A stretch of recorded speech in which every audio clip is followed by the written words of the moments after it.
I said, I walked in, I was at a very elegant hotel in Los Angeles, and I'm in my hotel room, and next door, there's somebody drilling with a jackhammer, like on the cement floor. I don't know, they were putting in the sunken tub or something. I don't know, I was 5 in the morning or something.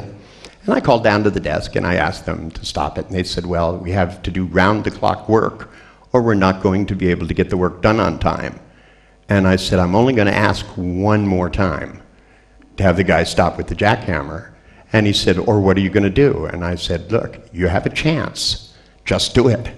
And it didn't stop. So I went downstairs and I reached over the fucking counter and I yanked this guy over the fucking counter and I dragged him upstairs and I put him in the room and I tied his ass to the jackhammer and went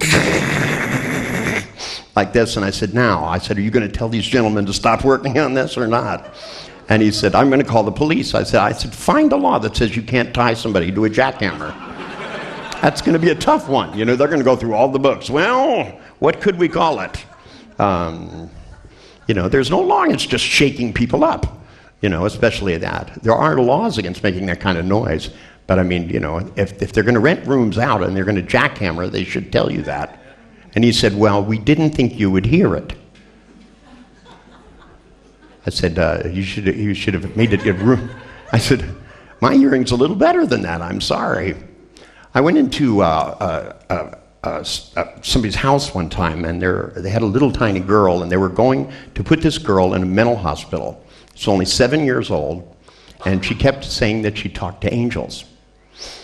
And her parents, by the way, who were devout Christians, were upset by this. Now, that one right out of the gate, I had trouble with this. If I was a devout Christian and my little girl said, I talked to angels, and they said, now, you didn't really talk to angels, tell the truth. She said, yes, I talked to angels. And they said, what did the angels say? And the angel said, I love you. And, you know, that's a terrible thing. You don't want kids to hear stuff like that. But they'd gotten a school counselor who then got a psychiatrist who came in and gave this little girl a personality inventory, a written test where they ask questions, and then a Rorschach test, which has got to be the ultimate stupidity, the height of stupidity in all of psychology. This is where they show you blotter pictures, and every one of them looks like a woman's vagina, and ask you what it makes you think about, you know. And people, even at that, people answer, they go, butterflies, you know, and I go, mm-hmm. So what does that mean? That means this person has never seen a vagina. But then they made this elaborate way to score these tests to decide how people were mentally defective. And every one of these they showed to this little girl. She said that it reminded her of an angel or a fairy. And so this guy said she's fully delusionally psychotic, and we have to put her in a hospital right away. Now, mental hospitals are full of people who are lunatics. They're worse than politicians. I mean, these are people who are, first time I went in a mental hospital with Virginia Satir, she was going to work with the staff and do some kind of training thing. And we met this guy in one of the day rooms. It wasn't even a real wacky ward. This was for people who just got picked up for 72 hours. They got too crazy in public or something. And this one guy walks up to me and goes, did you just see me eat a dead baby on a hot dog? And I said, are you a doctor? And he said, no, are you? And I said, no, but I've seen somebody eat one. And the guy said, did you feel like you've eaten a dead baby on a hot dog? And he said, they come through the room all the time. You know, he was obviously a paranoid schizophrenic. I don't know, if I saw dead babies floating through on hot dog buns, I would get a little paranoid too. I don't know about you guys, it didn't seem that out of line. But I asked him, I said, look, I said, are they as solid as the chair? And he said, what do you mean? I said, can you kind of see through them? Or do they look just like the chair? And he said, well, no, you can kind of see through them. I said, no, man, those are just hallucinations. I said, you know, everybody who takes drugs knows that. You know, I said, if you can stick your finger through them, then they're just hallucinations. You can just ignore them.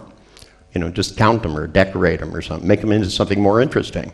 If you're going to hallucinate, why would you want to hallucinate dead babies? You know, I mean, come on. Use a little creativity. Dead psychiatrists, dead nurses, you know. dead relatives. I mean, there's a lot of possibilities. And he was getting into it by the time, and Virginia hadn't told me you're not supposed to do anything when you're there. I just figure if people are crazy, then I get to do whatever I want. That's sort of my theory about life anyway, though. So I'm sitting there talking to this guy, and I have him, and pretty soon he's able. I had him. He had a Ford pickup truck floating by on a hot dog. We were making some real headway. I'd only been there 15 minutes. But Virginia walked up with this shrink, who is head of director of training at the hospital, and introduces him to me. And the guy comes running up to me, and he goes, "Man," he said, I've totally gotten rid of the babies. He said, "In fact, I got rid of the hot dogs." And he said, "And now I can just make naked girls come through." And the guy's director of training he goes, "Oh, just ignore him. He's Eddie." And I looked at him and I went, "Who?" And he said, he's in here every other month with the dead babies on the hot dogs. And the guy said to him, he goes, "No, I have no more dead babies on hot dogs." And the psychiatrist said, "Yeah, but you'll be back next month." There's a great hypnotic suggestion, don't you think? So I tried to tell the shrink. I said, "Look, I just taught him how to tell the difference between a hallucination and reality. You have to test these things. Otherwise, you get in big trouble." Truck drivers, for example, in the 60s used to take lots of Benzedrine. And if you do that, you hallucinate quite clearly. And, so the thing was, if you see a pink elephant on the freeway, when you're doing 80 miles an hour, if you've been doing Benzedrine, you just accelerate through it. Till somebody painted an elephant pink, and it got mad and ran away. And this truck driver had always heard that for years, saw the big elephant on there and accelerated, and it was quite a messy thing. See, you don't test these things at 80 miles an hour.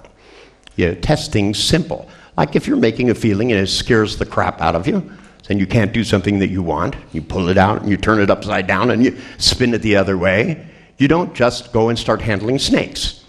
For example, you learn what kind of snakes they are first. Like, are they lawyers or are they, because, these people, in the U.S., we have some very strange religions. And one of them, in order for you to prove that you really love Jesus, these people pick up rattlesnakes.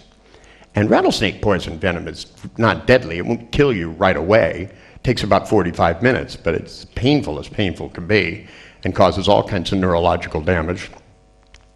But these people, they do that. And I guess these snakes are so used to being handled that, they're just totally nonchalant about it because they've been doing it for years. But every time they have to get new snakes now and then. And of course, new snakes are not used to this. They get upset and they bite people, but that just means that you're not sincere about your belief in Jesus. And there's some obscure line in the Bible by which they decided this was the most important part of their religion. Anyway, there was a guy who his parents were quite upset because he was doing this. And he'd been bitten 3 times and gone to the hospital. And he came in one of the times he got bit in the face. He had a big scar on his face. And he still wanted to go back and do this again. And I said, there are sometimes we make good decisions, sometimes we make bad decisions. And I said, I'm sure it's very thrilling to handle snakes, but have you ever thought about going to snake handling school? I mean, there are actually schools. There are ones in India where you go and study for years, learn to handle snakes, because it's not one of those things you want to start out with. It's like brain surgery isn't something you should just try, although some people are that skilled.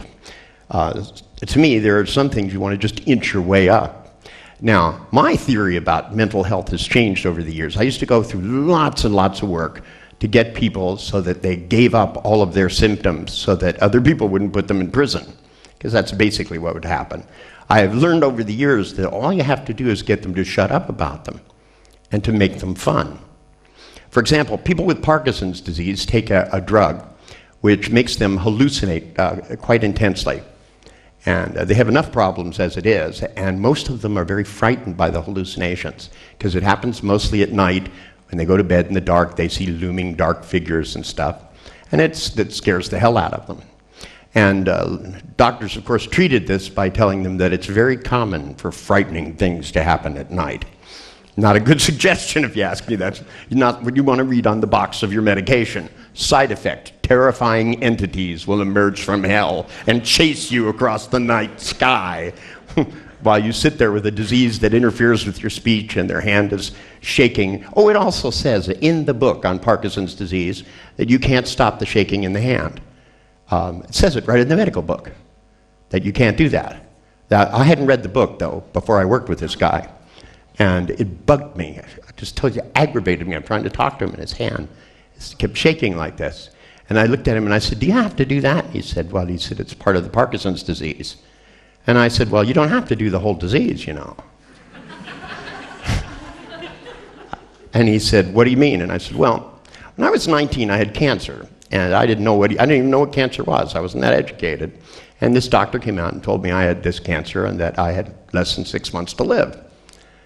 And I thought, you know, so I said, well, what's the cancer? And he gave me a big description of what it was and that I had these tumors and I was supposed to die. And I lived very cleanly. I didn't smoke, I didn't drink. All I did was martial arts 4 hours a day and play music. And on Saturday I'd go out and beat the crap out of somebody for fun. Usually we'd do something to put ourselves in the mood. We'd go out and yell racial slurs at each other. I was Jewish. We didn't have enough Jews to have gangs, so I was Chinese. Best choice. The Chinese had the best weapons. The Italians were proud of their scars, and they had lots of them. But the two neighborhoods were next to each other. But the Italians would always tell me, they wuld always go, what are you doing with all these chinks? And I was going, I'm standing behind them, which is where I found the best place to be. Because they would go out and they'd go, why don't you come and join our gang? They'd go, you're really white. And I go, well, I'm not really white. I don't quite fit in. I said, I have some whiteness, and I have some Chineseness. And basically, I like standing behind these guys, because these guys all they did is practice and practice martial arts, and I liked the part of doing that. That was fun, and we got these sticks, and we got to wiggle them around and do all these great things. But when this doctor told me that, here all my friends are smoking pot, smoking cigarettes from the age of 5, they're all healthy as horses. And this doctor tells me I have cancer, and he says I have less than 6 months to live. Now, I didn't think about it at the time, but years later, I went back and asked him, I said, excuse me, because I didn't die, obviously, and I didn't even go for treatment. I just believed him, so I went to Mexico. And I tried things. For example, I met this old Indian guy, and he said, do you know Mescalito? And I said, no. I said, is it a town near here? And he said, no.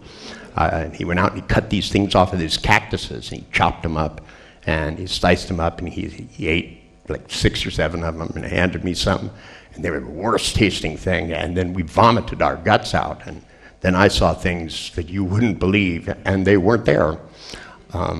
We hallucinated, or we built this big fire, and they chanted and sang songs.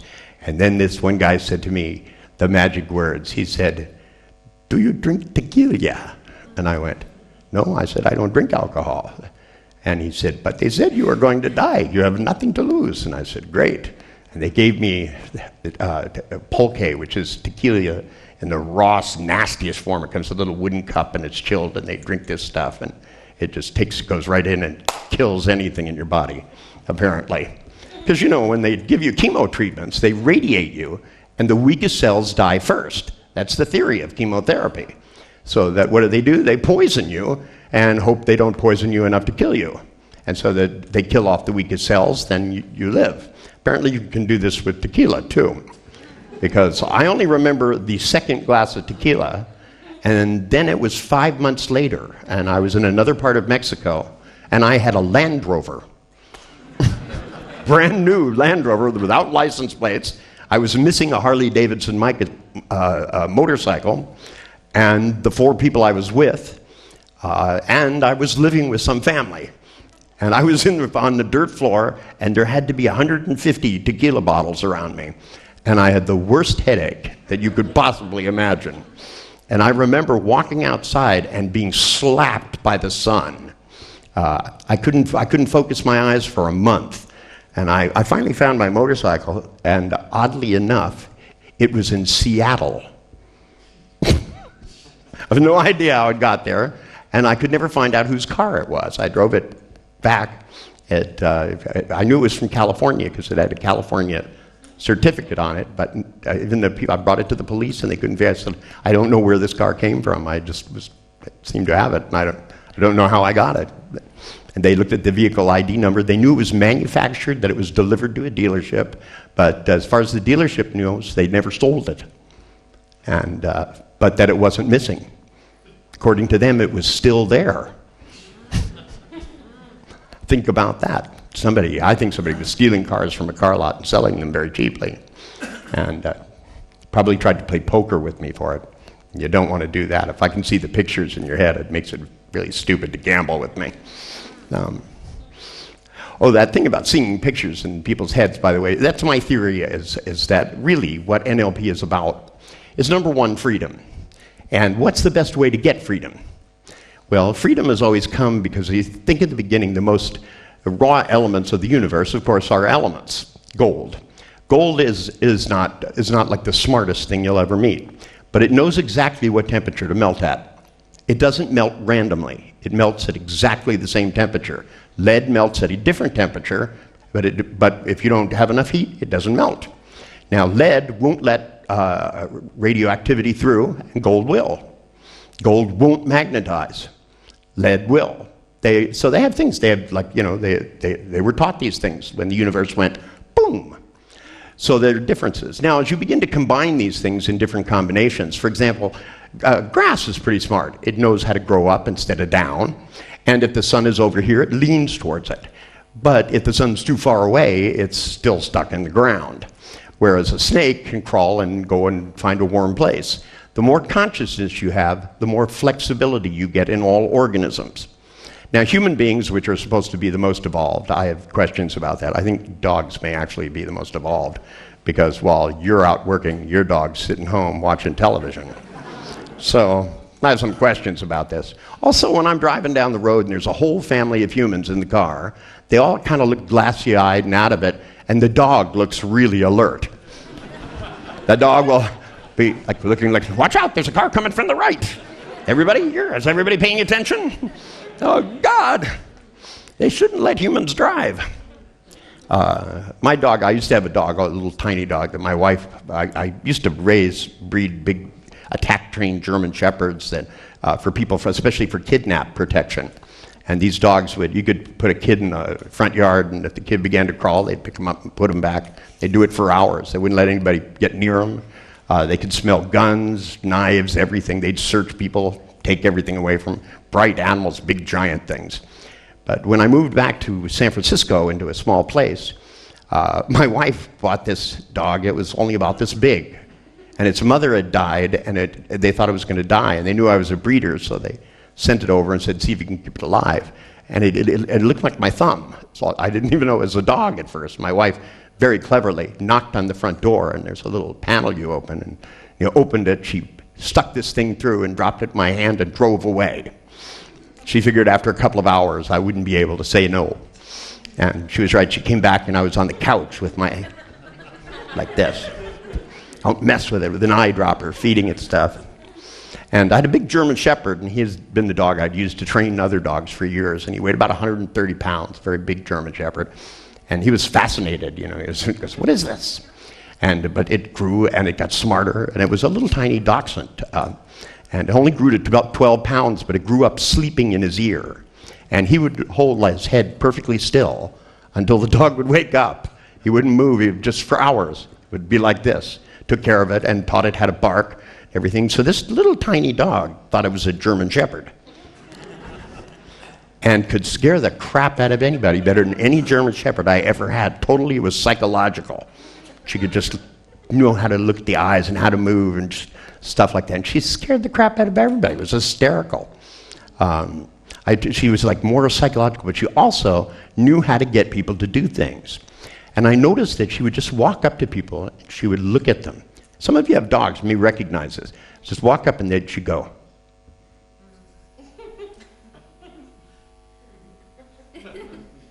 And suddenly they'd get up and get a bowl of water. They didn't even live in my house. They didn't even know where the bowls were. And I went, what's going on here?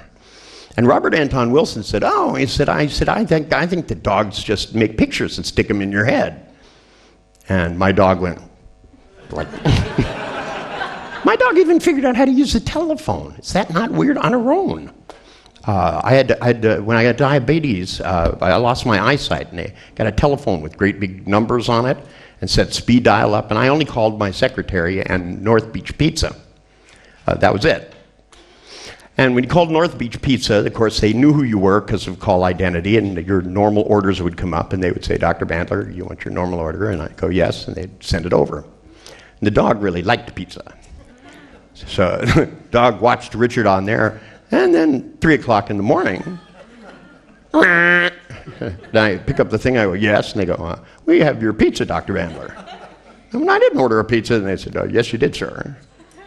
And I said, well, bring it up. And they brought it up, and dog's at the front door like, this. First I didn't think anything about it. And then I turned on the security camera to watch, and the dog went over and went and hit the speaker phone. Got the dial tone, hit the speed dial. North Beach Pizza. Can we get your normal order, Dr. Bandler? The dog goes, and goes on. That'll be 30 minutes. Bang, he hits the button and hangs up the phone. So I told my secretary about it, and he goes, oh, yeah, I know, she calls me all the time.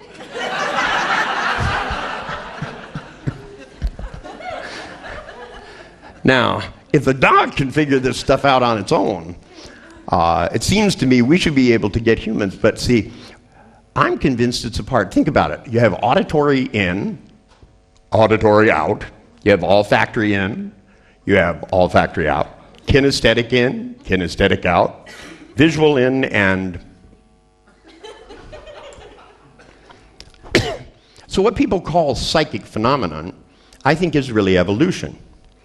And my work that I've done all these years, part of the reason that I've been successful where other people haven't, is I'm just more outrageous than they are. They're more worried about looking professional, and I'm more worried about being professional. I think that you have a responsibility to do your job. And if you have a kid in your class that can't spell, they're the most important person in your class. Because if you can teach that kid how to spell, then you can teach anybody how to spell. The ones that do it automatically, those are easy, you know. You have the people that walk in and they go, I'm depressed, and you tell them a couple jokes, they laugh, you put them in a trance and tell them be happy, and they're happy. That's no fun. That's not going to make you smarter. I like the really tough stuff. The weirder, the better. You know, to me, this is because it's where I get to learn stuff that nobody else would have ever gotten to learn, because they don't take the chance. They're too busy. They always told me, they said, well, you can't do these things with schizophrenics. You'll push them over the edge. I think when they call you schizophrenic, you're pretty much over the edge. And, you know, if you're hallucinating dead babies on hot dogs, I'd say you're pretty much over the edge at that point. If you're talking to 60-foot Jesus Christs in the middle of the night, you're over the edge. If the CIA is talking to you out of the wall sockets, you're either in deep shit or you're over the edge. To me, with all of the clients that I worked with, it didn't matter, because some people, you know, their problems didn't appear big, but I think they were. When, you know, you have two people that fell in love and got married and were really happy, and 3 years later, all they do is yell at each other, they have a really bad habit. It's worse than smoking, and it'll kill you a lot easier, too. It's nothing worse than an angry woman with a gun. In America, everybody's got a gun. You know, there's something like 7.5 guns for every person in the U.S. I know I have about 200 or 300 of them. The government gave them to me to try out to see which one I thought would be the best for the pistol training. And they sent them they didn't even deliver them. They sent them UPS. That's just like some public trucking company.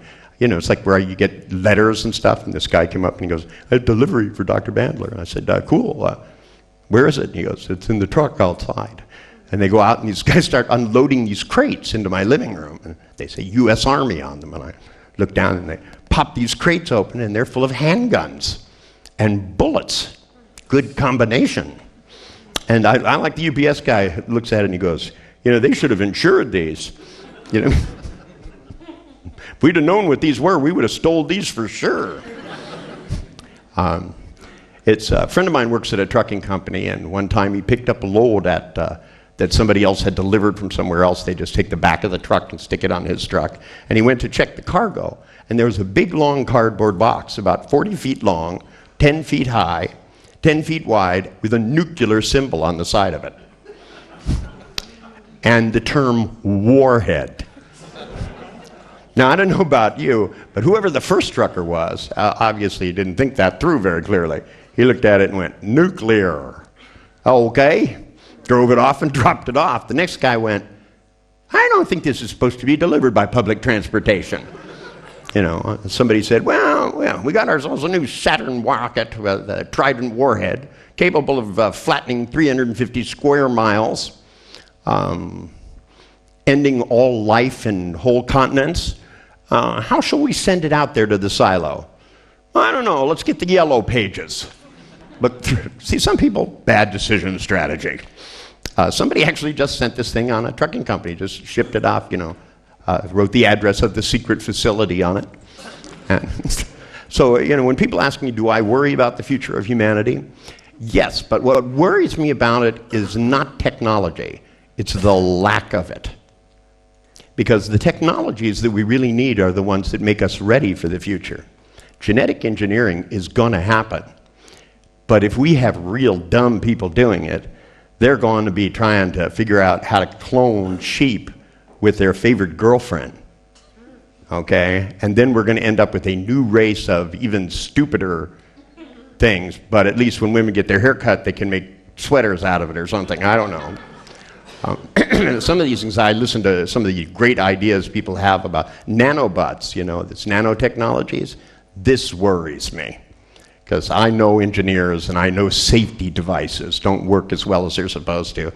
And when they get things that are supposed to go in and eat viruses, what if they develop a taste for something else, like flesh? It could be scary things. So we need to have people who are very thorough and very smart. And I think this is one of the things that happened is I began to see all these things that other people weren't seeing, that most of you see now, accessing cues. This is not a subtle thing. People going, you ask them a question, you go, well, what seems to be your problem today? And they go, let's see. Now, the whole field of psychology missed that, but yet it claimed to be observant. So for all practical purposes, listen to this one. So you're frightened, and people go, I feel downright bad. That's pretty much giving it away, don't you think? You not only look that way, but you say it at the same time. Downright awful. The field of psychology, who knows about your id and your ego and your superego and your unconscious and your complexes and all this nonsense, can't see what's blatantly in front of their face. So you have kids, because I went into classrooms and I said, how many of you can spell? Kids raised their hand and I said, okay, all you kids sit on this side. And I said, the rest of you can't spell. And they said, well, we have trouble spelling. And I'd say, okay, I want everybody in here to spell the word. And I'd pick a word, something like receive. That's that one in English. The Germans would appreciate this because German actually kind of is phonetic. Actually, in Ireland, they call it phone booth, starts with an F. Makes sense. When I first came over here, I was having a little trouble with my eyes, and I kept getting it mixed up. I thought it said fun booth. And I thought, doesn't sound very Catholic, fun booth. But I walked in, and it didn't go anywhere. It just was a little room with a telephone. And I said, this is a phone booth. But actually, it's phony booth. It's like Pahonic's record. Problem, Julian? Okay, because you can have one if you want one. I got plenty of spares. I worked with migraine headaches. I have thousands of them left over. People with migraine headaches. Woman with pains, psychosomatic pains in her ovaries. Got those left over too. I keep a big trunk of all the old problems I worked with. Psychotic episodes, phantom limb pain. After the Vietnam War, I worked a lot with guys who had lost their limbs, arms, legs. And the worst thing is not only did they lose an arm or leg, it hurt. And it wasn't even there. And so what did doctors tell them? I love this. Here, this guy would come in and he goes, I feel nothing but pain and burning in my arm. And they would say, well, you ain't got no arm. Very observant, these doctors. And they would say, but the pain, I feel the pain all the time. I can't sleep. It's terrible. And they would go, it's in your head. And they would go, no, it hurts here. And they go, no, it's in your head. So you need a head doctor to fix it. So they would send them to a psychiatrist, and psychiatrists would explain to them why they were feeling pain that wasn't really there. And they just had to learn to accept that it was just a neurological phenomenon. But of course, it still hurt. So then they go to hypnotists, because hypnotists have this theory. You hypnotize people and you tell them things like, stop it. Most phantom limb pain, you can just put people into deep trance. You tell them that the nerves got hurt when the arm got cut off, and they're sent the signal, ouch, and it's still saying ouch, and it's not helping, so stop it. You don't need to do it anymore. And you say, when I count to 10, let the pain stop, and you go, count to 10, and typically they do it. That doesn't work, then you count to 11. I tried placebos. Every drug on the face of the earth is tested against placebos. So I figured we should know more about placebos than anything.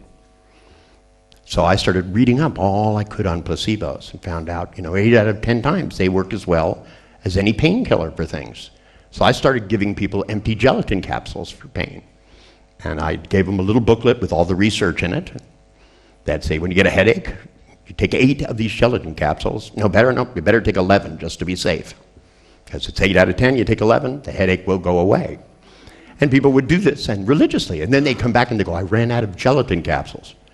And I said, go to the health food store. And they go, well, will they be the same? And I go, oh, no, they won't have a trance inside them. You better let me get them for you. They could come back every week, or I could then say, well, think about it this way. How about imaginary gelatin capsules? Since they're not real drugs, because you see, they thought placebos worked because people were deceived. And it's not that works. Placebos work because people believe. And it is your power of belief. If you believe something strong enough, it becomes real in the universe. Somebody believed in cars, and now they're everywhere. There was no money at one time, and somebody believed in it, and now the damn stuff's everywhere. But yet no one has enough of it. It's amazing that to me that people, these CEOs of these companies, like Enron, these are people who are worth $50 million, had to steal another $60 million. I mean, how much money can you actually spend? Most people believe, I have a lot of clients that come to me and they go, if I was wealthy, then I'd be happy. And I found out over the years, that's just not true. If you don't know how to be happy, you just won't know how to do it. If you can't be happy with $10, how are you going to be happy with $1 million? They go, well, I could buy more stuff. And I go, but if you can't be happy with a lollipop, how can you be happy with a yacht? You'll just have more things to worry about, wouldn't you? If all you do is worry, if you're good. How many of you are really good at worrying? This woman here is already worried about that. Mary, you worry a lot? Yeah. Haven't they told you that that's bad for you? Nobody told you stress is the leading cause of doctors being stupid? No, there's articles on it. They say stress leads to all kinds of things. So it doesn't bother you? It doesn't cause you stress to worry? You worry calmly. You go, oh my God. What if the house could burn down? Maybe I shouldn't pour gasoline on it. So you don't worry in an unpleasant way. You worry in a pleasant way. Okay, that's my test for whether people should keep things or not. And the rest of you worry unpleasantly? God, you're the biggest group of fucking liars. I heard that Irish were like, oh, I never worry. Do I? So you worry, man. Okay, does it cause problems? Yeah, it does. Do you worry at other people? That's 2 kinds of worrying. One, you just pick on yourself. And the other, you pick on everybody else. For example, my grandmother was the master of this. She she was a 10th degree black belt in worrying. Because I'm not the kind of person that really worries about much of anything. And I'd go to walk out the door and she'd go, Richard? And I go, yes. And she'd go, do you know there are people out there right now committing murders? Could even be in our own neighborhood. Behind any bush out there, anywhere on any street, there could be a maniac with a knife. They wouldn't even have to know you. They could just be your turn. Your time could be up. And then she'd hand me $1 and say, would you get some milk? And I'd go out into the night, and as I'd pass each street light, I'd look down at like this, and I'd go. And I started making pictures of people coming through the window, killing me and stuff. It's no wonder some of us think of the things adults say to children. It's no wonder we're not all totally schizophrenic. As they close the door at night, they go, "Sleep tight, don't let the bed bugs bite." Bang. I saw this is terrible. When I was over somebody's house, I try to avoid that sometimes, because especially with business people and stuff, because I don't really want to tell them sometimes, you're hurting your child. But they had the cutest little girl, and she was really nice, and we sat and we played some games. And it was time for bed, so they got her ready and put her in bed. And I went in and I read her a story, and then her dad came in and said, "Well, story time is over," closed the book, kissed her, and then looked under the bed and said, "No monsters under the bed." Went and opened the closet, and he went, "No boogeymen in the closet." And then he looked at her and he went, "Ha ha ha ha." He said, "Nothing to fear in the dark," and turned the lights off and closed the door. And I heard her go, "Ah!" And he said, "Not again tonight." He said, "We're not leaving the light on. I showed you there are no boogeymen in the dark in your room." And I was already frightened. I was going, "What boogeyman? What the hell is a boogeyman anyway?" You grow up with some families know about things. For example, my mother just wasn't home much. She worked, and she also just didn't think about stuff like this, I guess. So nobody told me about, because Jews don't really celebrate Easter as a happy event. It's, Easter is like Kill a Jew Day, and, Sunday is like Hide the Body Day. It's a slightly different concept, but, I had a lot of friends that would go, "Oh boy, it's Easter," And then they'd ask me, they'd go, "Did the Easter rabbit come?" And I went, "Easter rabbit?" I said, "What are you talking about?" They said, "A 6-foot bunny with a vest comes over your house and hides eggs." And I thought they were just putting me on. I went, "Yeah, right. 6-foot bunny is hiding eggs at your house." And then one day I went over to this guy's house, and we walked over, and there were eggs in the front lawn. And they were like colored, very strange looking psychedelic eggs. And he said, "Oh, I missed a couple of eggs this morning." And I said, "What the hell kind of eggs are those?" He said, "They're Easter eggs. Bunnies, eggs. You ever been in a bunny hutch? How many eggs are in the bunny hutch? Think about it." I mean, like that. Then we went in, and there was a plate of half-eaten carrots. This guy's parents were like totally trying to make him nuts, I think. I was only like 8 years old, and I was going, "So there's a 6-foot bunny out there that lays psychedelic fucking eggs." So this bunny gets up in the morning, takes like 50,000 hits of LSD, and thinks it's a chicken and lays fucking eggs, right? And then decides the way to celebrate Passover is to go and hide psychedelic eggs all over the house and in the front yard. It's clear to me. And who made the waistcoat for the 6-foot bunny rabbit? And what this has to do with Easter, I don't know. And where this all got started. Santa Claus? That scared the crap out of me. Big fat guy coming down the chimney. And of course, Jews don't really celebrate Christmas. It's not a big thing with us. But, I kept a shotgun by the door just in case. I just think the word Claus was worried me, It's like, it said out on a midnight sleighing. Think about it. Kind of a Freddy Krueger theme here, don't you think? But I've always tried to approach things in a different way. To me, that when you look at people who are depressed, when you look at juvenile delinquents, because I was always good with juvenile delinquents because I was always much worse than they were. They'd come in and tell me what these guys did, and I'd go, "What a wimp, man!" By the time I said, "You didn't steal your first car till you were 15." My first car theft was at the age of 5. There wasn't an engine in the car, but we took it anyway. We just pushed it away. We were just having fun. But in San Francisco, once you start pushing something, it can build up a little speed. The only reason we got caught is by the time it hit the bottom of the hill, it was doing about 300 miles an hour. And I believe it went into a restaurant on the wharf and out the other side. But, they didn't teach us the laws of physics in elementary school. They should have. Just one of those things. But I used to take juvenile delinquents, and I would just take them out of high school. I'd say, "Your problem is you haven't dropped out." And I'd go down to the high school and drop them out of high school and enroll them in college. And I would take them to particular colleges where everybody was rich. There was a junior college in California, and everybody had Camaros. They had real silver in the cafeteria. That's how rich this neighborhood was. I mean, these people had money. When you take a poor kid from the ghetto and you stick him in the middle of all of this, right? And then I made up a big story about who he was, created records and brought them to the school, totally about how he was a gifted child, a genius, came from a really wealthy family, bought him some nice clothes and stuck him in for 2 weeks and had him live this lie. And then, you know what? I'd say, okay, now we can go back to the ghetto. And they go, I don't want to go back. And I'd go, well, you have to, but you don't have to stay. You don't even have to stay for very long. You know, all you have to do is go meet some people. I went and lived in somebody's garage to get out of the ghetto. I just, you know, I mean, everybody I knew was dying right and left. They were getting shot. They were dying of overdoses of drugs. So I just went and rented somebody's garage in a nice neighborhood.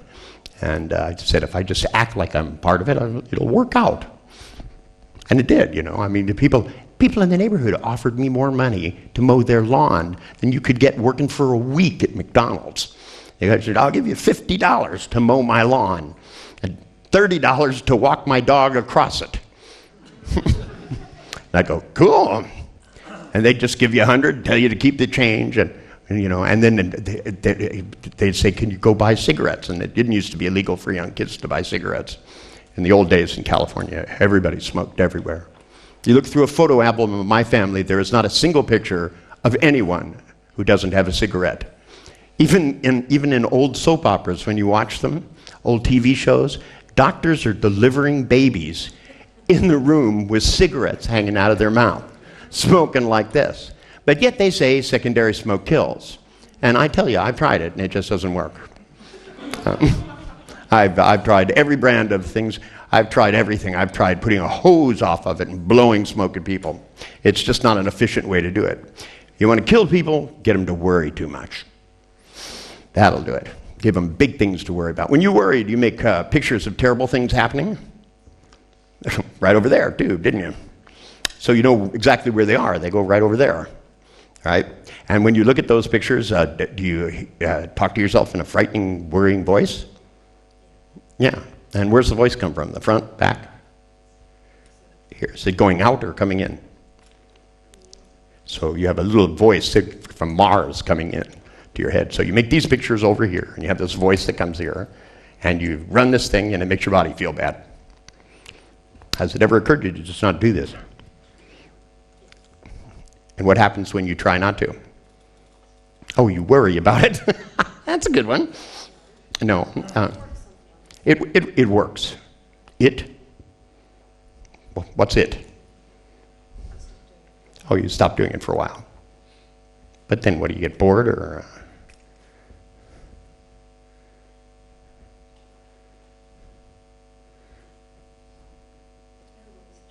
Well, of course it would. You know, terrible things are happening. You know, if you walk in your house and your husband has 5 young 13-year-old girls and a big bag of heroin, I'd start worrying right away. Where is my gun? That's what I would worry.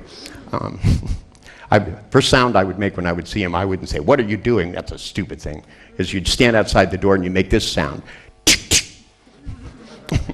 That's called get attention. I was reading a book on rapport the other day. Somebody asked me if I would write the introduction to this book. Remember, I'm the guy that came up with the concept of rapport, and I never said you needed it. I said, if you need rapport, you can match behaviors and get it. But it doesn't, I don't think most of the time you really need rapport. I don't think for people to change you need rapport. I don't need rapport with her to make it so she worries less. What I need to do is to get her to have a sense of humor. Because I know she's got a good sense of humor. It's just the times you really need it are usually when people don't use it. You know, because if you make your body feel bad and you're worrying and scaring yourself, if there's something frightening going on, you know, then, you know, you could always, if you can worry, deer worry, like when they jump in front of roads, they see a pair of headlights, they go, what are those? They're getting closer. I better hold real still. And that's how deer get killed. On the other hand, if when danger is there, you become more alert, you're going to be more apt to live. Kids who are afraid of the dark, I like to sit and explain to them what dark is. I said, dark is where others can't see you. And they go, what? And I go, Darkness is like a blanket. You wrap it around yourself and you hold still and you're quiet. No one knows you're there. It's the safest place you can possibly be.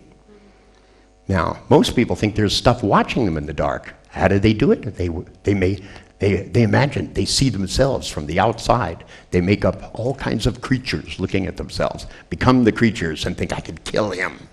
And then it scares the shit out of them. Now, as a mental activity, mental activities aren't good or bad. Listen to this. Muhammad Ali did the same thing. When he was boxing, he watched the fight from all four corners. He would literally, in his mind, look at it, so he was watching the back of the people he was fighting with, and the side, so he saw everything coming. And he knew the moment when they wouldn't be watching. He even would do this in his mind ahead of time by watching films, so much so that he would know what round they would be just tired enough and start to change their behavior. So being disassociated, for example, when you're in pain. Disassociation is a great thing when you're in pain. I had a bad thing as a diabetic. I was misdiagnosed, and I ended up in the hospital. I had terrible infections from dental work, because antibiotics won't go into your body when you're diabetic unless they give you insulin. Once they found out that I was a diabetic, that was fine, except it had gotten so bad, they calmly told me, I'm afraid the infection's so bad, we have to remove every tooth in your mouth today. No thinking it over, we're prepping you right now. Which means, and I hate having a root canal, and I had to have every single tooth ripped out of my mouth all at once. Now this is the time to do disassociation. This is where you float out of your body. In fact, you leave the fucking planet. I went so far they could not wake me up. They had to get my wife. I wasn't coming back. This was way beyond even my threshold of pain, and I have a pretty good tolerance for pain. But, I went down into a dark place and held very still and made pictures of myself in the dark that I couldn't see. And it was very quiet. And then I heard voices going, Dr. Andler, will you please wake up? And I just stayed really quiet and really still. And it freaked out, apparently, this oral surgeon so much he went running out to my wife, and she goes, we can't wake him up. I've given him oxygen. I've given him shots. He doesn't seem to want to wake up. My wife came in and said, you better wake up. And I went, okay. And when I opened my eyes, I expected all this pain, but he'd given me these drugs, and he didn't tell me about it. And I'd been years since I'd had an operation. The first time I had an operation was on my knee. I'd rolled a motorcycle, and the anesthesiologist couldn't get me unconscious. He tried everything. He gave me the shot, told me to count backwards from 100, and I got all the way to 3. And I was actually feeling pretty good from it, I said, if my knee wasn't all fucked up, I was going to go dancing. And then he gave me gas, and he said, well, put this thing over there, had me breathe deep, and I kept breathing deep, and I was high as a kite, let me tell you. The room was like moving around like this, but there was no way I was going to be that high and go to sleep. That's all there is to it. Just wasn't going to do it. The anesthesiologist got furious. I thought he was going to hit me with a hammer or something. He finally got up into this big hypodermic needle and gave me this giant shot, and that finally worked. But I had a terrible hangover from it, and he wouldn't tell me what was in there. I kept asking him, what was in that needle? And he said, you shouldn't know that. He said, you have too high of a tolerance for drugs.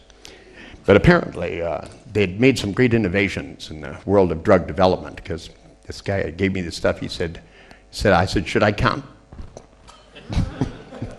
That was it. But waking me up, no way I wanted to come back. Now, one of the things that I would recommend is because, there are things that you find very funny, aren't there? Okay, and if you all stop for a minute and you think, because I think there's 3 of the most important things I learned is that it is not courage that people need. People keep thinking they need the courage, that they need to be able to get through their stress and get through their problems. And it turns out that's the lousiest way to go about it. Struggling is not what people need to do. What people need to do is, instead of struggling with their stupidity, people need to get smarter.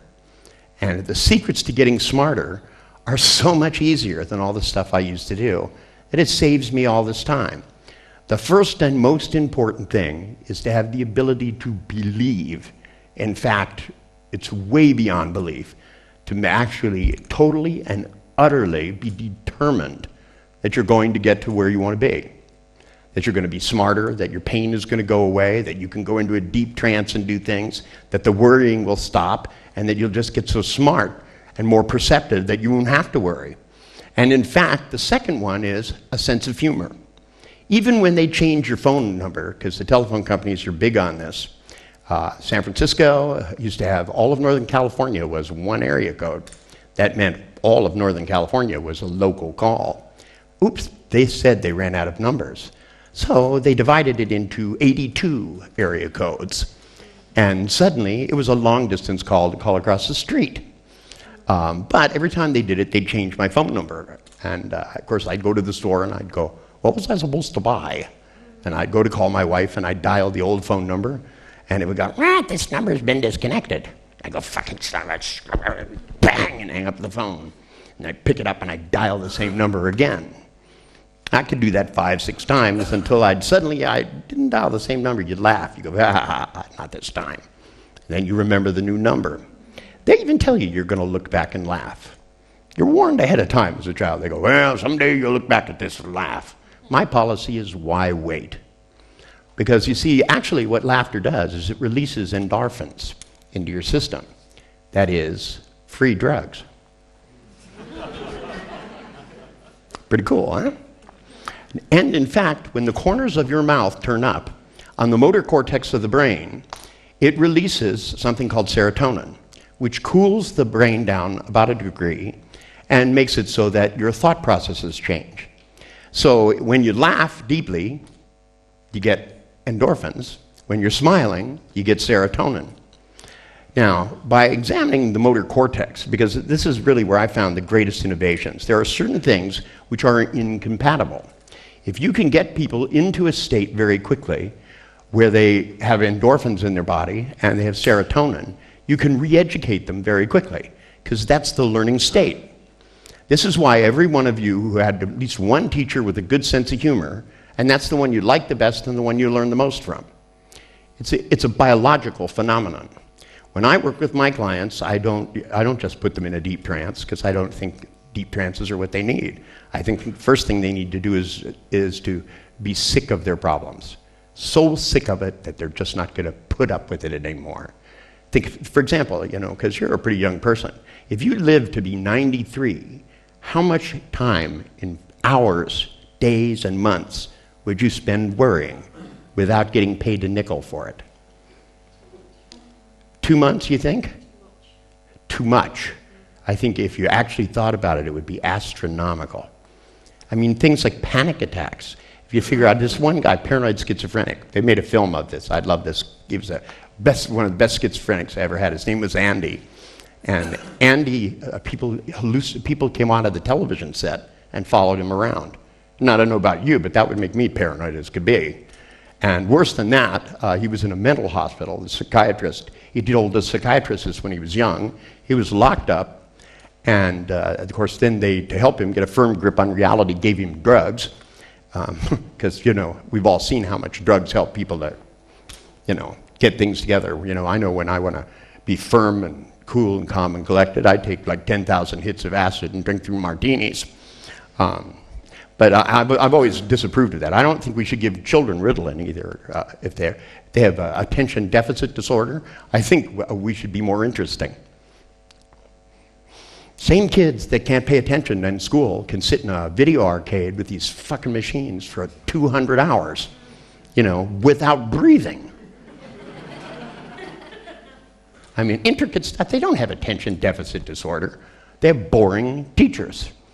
Now, since Ritalin is really speed for adults, but if you're hyperactive, they claim that it has the opposite effect. But all those kids on Ritalin look just like the speed freaks that stayed up all night and peered out the window. I mean, they could pay attention. You could give them a pen and a piece of paper, and they'd be lost in it for a week, drawing little dots and lines. This is not what we want to do to our children. We don't want to drug them into being smarter that way. What we need to do is, since these are not harmful to your health, collect all of these Ritalin pills up and give them to the teachers and get them wired so they can keep up with these kids. And so they'll start reading more and studying more and doing more interesting things. Because you'd be surprised. Teachers complain to me, they go, I have 30 kids in my class. Well, guess what? I have 5 to 10,000 most of the time. I talk to large audiences. Usually I have 5, 6, 7, 800 people.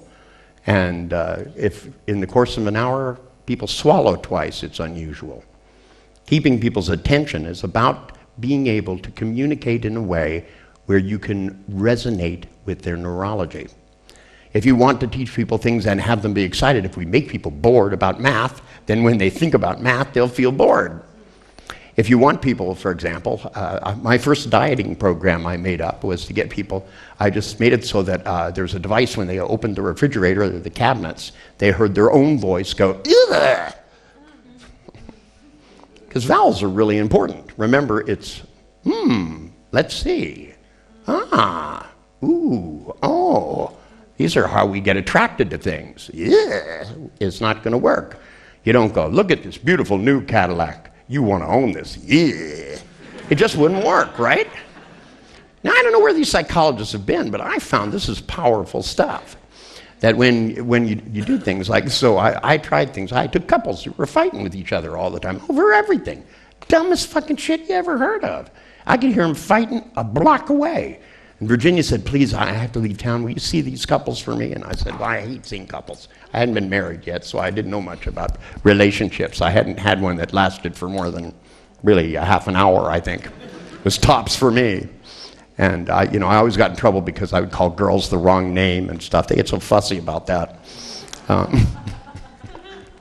But, I was a good musician. It was the 60s. What can you say? But so when Virginia asked me to do this, I just, she gave me all these principles to use and stuff, and it was just too complicated. I said, look, people would come in and they'd be fighting about all weird stuff. And this first couple, this woman, she said, look, she said, I tell you every single day, put your dirty clothes into the hamper.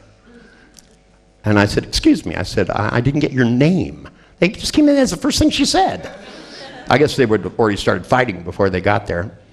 And I said, I was supposed to see a married couple. Is there some people outside? And they went, no. Virginia said, we should come and see you.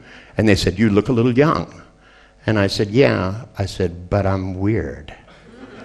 And I said, just try it. I said, but so you were talking about the importance of dirty hampers, right? She said, oh, yes. She goes, it's always the same thing. She said, between my husband and my son, I spend all my time picking up after them. She goes, they don't vacuum the rug, they don't wash the dishes. She goes, and so I have to yell at them. And I went, cool. I said, so if I put a dirty piece of Kleenex on the floor, you have to yell at me? And she said, no, I don't love you.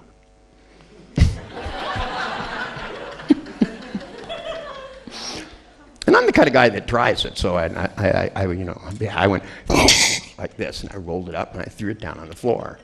And she kept looking at it. She would tremble. She had to pick this up. There was a wastebasket right there. She even said to me, go, so the wastebasket's right there. And I said, yeah. I said, it'll find its way over there someday. I said, but don't worry about it. Don't think about it. It's no problem.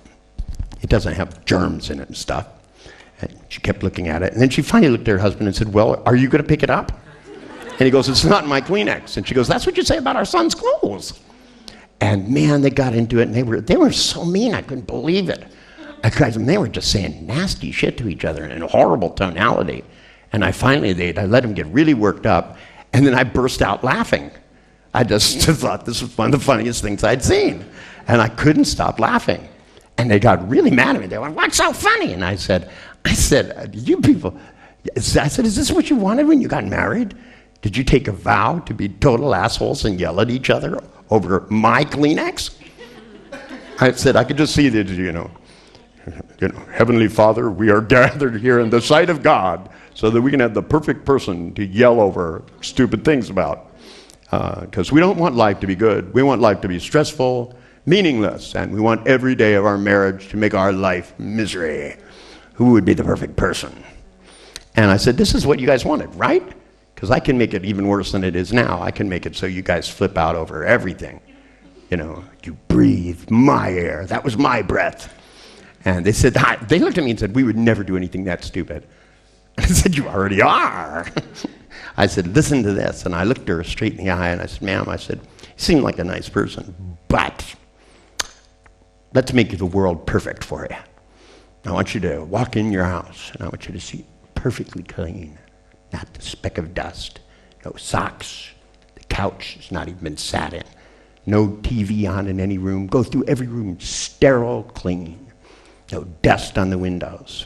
And at that moment, I want you to realize that you're totally and utterly alone.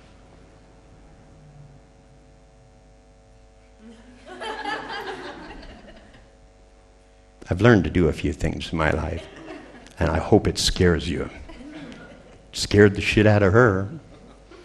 She began to think, alone.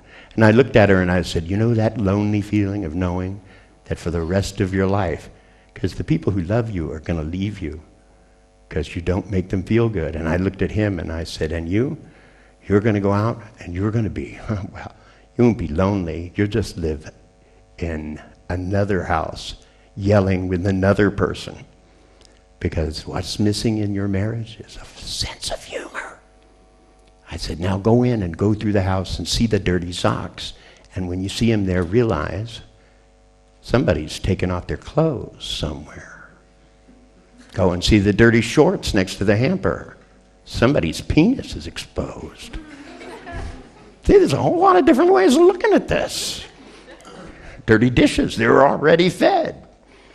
They're naked and they've already eaten. You can do whatever you want to them for the rest of the night. Just think about it. You could put clothes on and take them out dancing, or you could just stay there and make them do tricks. You know, not that kind of tricks. It's a different thing. It's called the white dog hunch. And because, you see, there is no requirement that says when you see this, you have to feel bad. You just learn to. And if you have a bad tonality, it's that bad tonality in the head. Look at how close that voice is. It's right there, isn't it? It's right next to you, like a freaking needle above your eye. It's that close, isn't it? Now, listen to this. Take the voice, okay? Pick one of the things you worry about. Turn the voice on, right? And then push it away from your eye, right? So that it gets further and further away. And then slowly turn the volume down till you can barely hear it. And when you turn it back up, put it in the voice of Sylvester the cat, suffering thickatash. It's 30 thacther on the floor. And you'll discover that it's really hard to feel bad. Now that picture you were looking at, right? Take the picture, and because you know exactly what's in it, right? Start at the end of the movie and run it really fast backwards. So everybody's walking backwards, talking backwards. Even though you hate what's in the picture, as soon as you reverse the movie, it's a totally different story. The planes fly over the city and suck up all the flames into little metal pellets. Go back and unload them at some place and ship them back to factories where they're disassembled and all the elements are put in the ground and buried. Now, if you start at the last picture, run it really backwards, fast forward, run the voice out and turn it down, turn it into the cat's voice, right? Did you do that? All right. Now, here's the funny part. Now go back and do exactly what you did before. Put the voice here and try and run the movie forward. Can you do it? You can't do it now. So you did this automatically before. You felt bad, bang, just like this. And now you can't do it. Isn't that goofy? This means anything that bugs you, it doesn't matter what it is, stuff that's been angry about, that prom dress you didn't get when you were 12, that you actually wouldn't want anyway, but your mother didn't buy it for you. So every time you see your mother, you think about it and you make yourself feel bad. All you've got to do is take this fucking voice and move it away from your head and take the image of your memory and run it backwards really fast, and you never have to feel bad again for the rest of your life. Isn't that cool? Because it's neurological. It has nothing to do with sick man fraud, Carl Jung. Carl Jung thought if I took a problem away from Julian, somebody else got it. Isn't that the stupidest thing you ever heard of? But that's what it is, the universal unconscious. I think the universal unconscious is a lot more clever than that. Just think we can make new problems. We could have problems now we never could have before. You didn't used to have car problems because there weren't cars. Now, we have computers. And since the invention of the microwave oven, I can become impatient in less than 30 seconds. It used to take me 45 minutes to 2 hours to get impatient. Because the microwaves fascinate me, because I know the guy who invented the microwave oven. His name is Vin Carver, a really brilliant man. Worked for Linton Industries, was head of their technological development. And when they figured out how important it was, because the first microwave oven was about the size of this room, and of course, that's not a very practical thing. But they said to him, look, you could cook enough potatoes for a whole division in the military. So you sign the rights to this over to us, and we'll make you a vice president. And he went, sure. Turned out to be the second largest selling product in the history of manufacturing. Microwave ovens, everybody had to have one. I just stick stuff in an orange. How long does it take to cook an orange? Don't you ask yourself those kind of questions? I do. I go, orange, microwave. Turns out they make little bombs in the microwave. Vin Carver decided to figure out if you could shell nuts by heating up the fluid in the nut would it pop the shell off. Yes, it does, but it also pulverizes the nut into a fine dust that in the first microwave oven, it took 8.5 months to clean out. But scientists have to try these things. It's one thing to try it with a machine, but it's another with human beings. The thing that bothered me is they kept doing things with human beings that don't work. Why should every second grader in the United States, Great Britain, Ireland, Canada, and Iran have to learn the same words and how to spell them? Don't we want diversity on the planet? If we all learn exactly the same things, A, B, C, D, E, F, G, it's like it's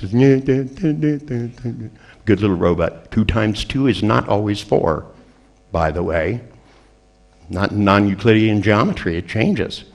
Hey, you start doing high-speed physics, man, and I'm afraid you can create energy. It seems to be obvious. Look at it, it's everywhere.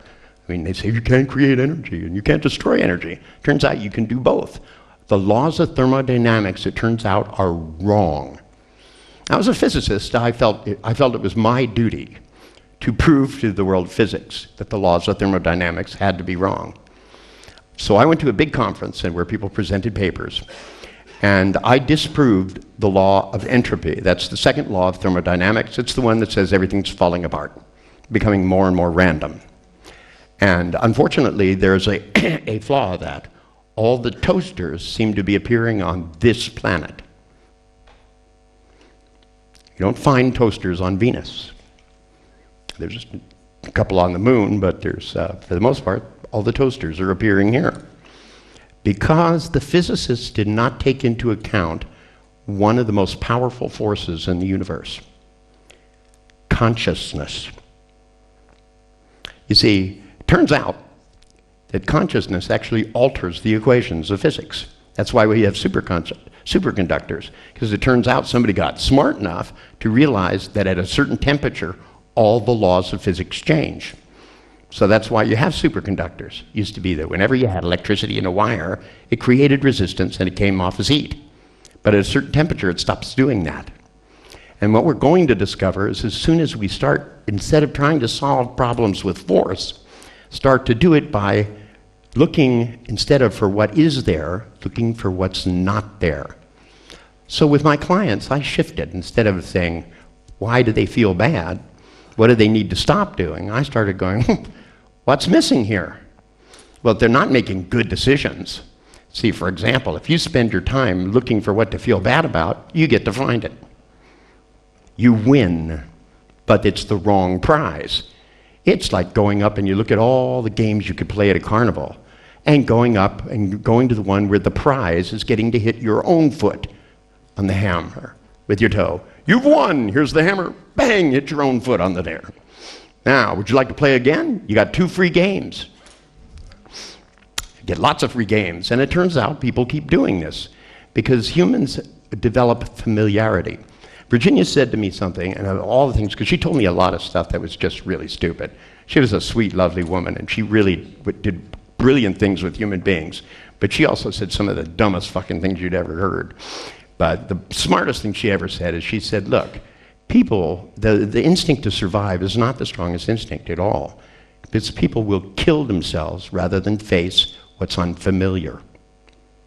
So the big meta step is to make what's unfamiliar familiar.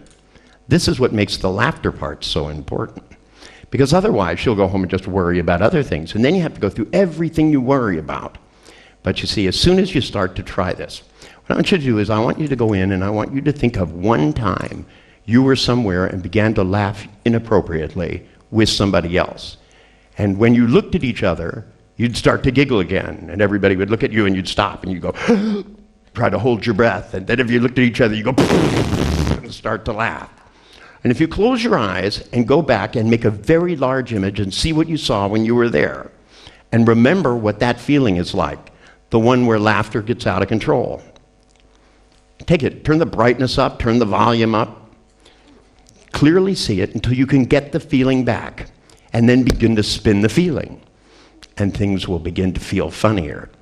As you get to the end of the feeling, spin it faster. Remember that friend's face, remember laughing, and that's right, go ahead and spin it till you start laughing. There is a point to this. Remember, that's what this seminar is about. And if you have some objection to being happy, you made a very poor decision to come here. You should examine your decision strategy. Because if you don't think it's funny, that you can go, and the minute you take that feeling and double it again, double it and spin it faster and faster and faster, till you go ahead and giggle. That's you're supposed to do that. That's how the laughter starts. Right, take a deep breath until you go, and then everybody looks at you like, what's the matter with you? See, because I had this happen to me all the time. I used to go to psychological conventions and listen to these fucking people talk about stuff. It was totally hysterical. I heard one person go in and explain to me what an Oedipal complex was. And when I heard what an Oedipal complex was, I said, babies want to fuck their mother? I said, yeah, what the hell's the matter with you? That's the sickest thing I ever heard of. And they said, well, it's proven psychological theory. I said, so what you're telling me is that you were a baby, you thought about doing it with your mom? Excuse me? I said, I don't think so. I said, animals know better than that. And I couldn't stop laughing. This guy kept trying to read his paper, and everybody was looking at me like, what's the matter with him? He doesn't have enough education, obviously, to understand this. In other words, I haven't been sitting still being hypnotized in a college long enough to believe the reason that women have problems is because they envy penises. To begin with, I think that would depend upon the penis, don't you? Because there are some penises no one is going to envy. Does the name Bobbit mean anything to you? Talk about somebody else who's not in touch with their feelings. This guy was asleep, and his wife cut his penis off, and he didn't wake up. Right? He woke up, and he looked down and saw red on the sheets, and thought maybe something is wrong. It's not the quickest duck in the pond, okay? Then he looked up and went, oh my goodness, someone has cut off my penis. So he calls 911, emergency 911, and tells the operator, he goes, I'm laying in bed, I woke up, someone has cut off my penis. And the operator said, is the penis there? And he said, I didn't look for it. And she said, well, it's very important that we find the penis, otherwise we can't reattach it. And he said, should I get up and look? And she said, how badly are you bleeding? And he said, well, the sheets are very red. And she said, well, an ambulance is on its way, sir. Do you have any idea? Is there anybody else in the house? And he said, well, my wife's not here. We got into a big fight when I went to bed. And she said, and you can hear this other squad car outside coming up like that. And then you hear this policeman, this woman goes on and she goes, "Officer, is there a car in the driveway?" And he said, "No." And he said, "Should there be a car in the driveway?" They said, "Yes." And she said, "What's the license number?" And they said, "All points bulletin for blah, blah, blah, blah, blah. Woman at large with stolen penis." You can't make up comedy like this. I love stuff like this. I mean, I'm just fascinated listening to these 911 tapes. They play them on TV, right? And as it turns out, they spot this woman and they pull her over and they interrogate her, and she said, "Look, I cut his penis off." She said, "But I never wanted him to have a penis again, so I threw it out the car window." And they said, "Well, you could go to prison for your entire life. You better tell us where." And she said, "It was in that open field over there." So they got 25 officers with flashlights.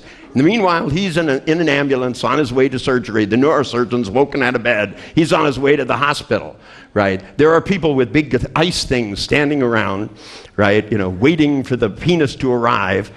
And these cops are looking through the woods like this, like trying to find the missing penis. And you hear this one officer go, "I've located the missing penis." Or what looks like a penis. And they said, "Quick, pick it up and bring it in." And he says, quote unquote, "I'm not touching that." And the other officer goes, "I'm not touching it either." And they said, "Well, have you got something you could put it in?" And they look, and across the street is a hot dog stand. Now, God had to have planned this out. That's all there is to it. He was on a party night. That's all there was to it.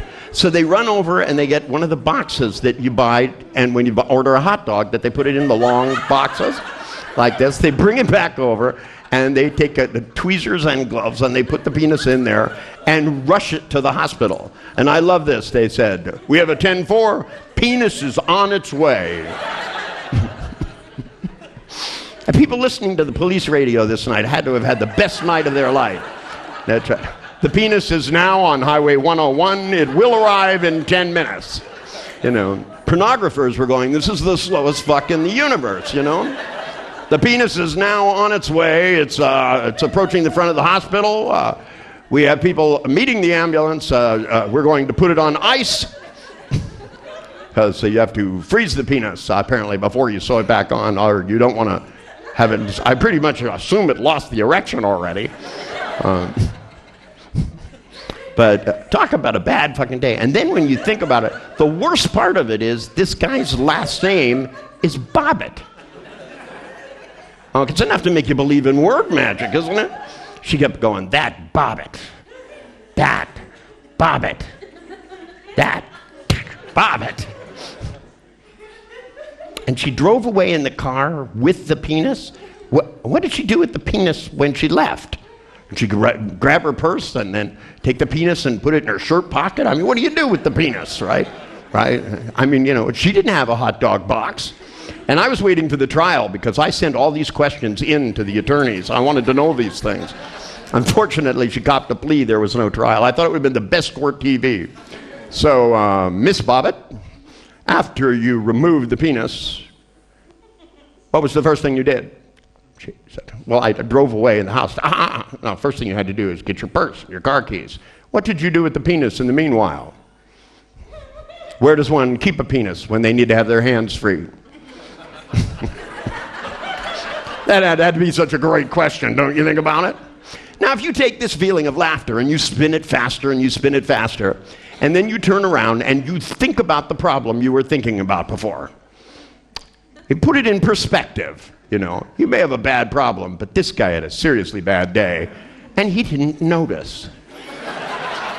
Now, when they told me Ronald Reagan had been shot, and he didn't notice, I don't know, these things start melting together. There are guys that are not really in touch with their body, I'd say, because I'll tell you, anything that even gets close to my penis, and I'll wake up out of a dead sleep.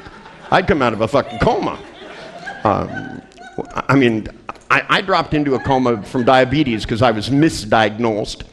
And they brought me into the emergency ward, and a doctor came in and said, "We're going to do a spinal tap." And I came out of the coma just like this. I have no memory of it, but apparently my hand locked onto his throat.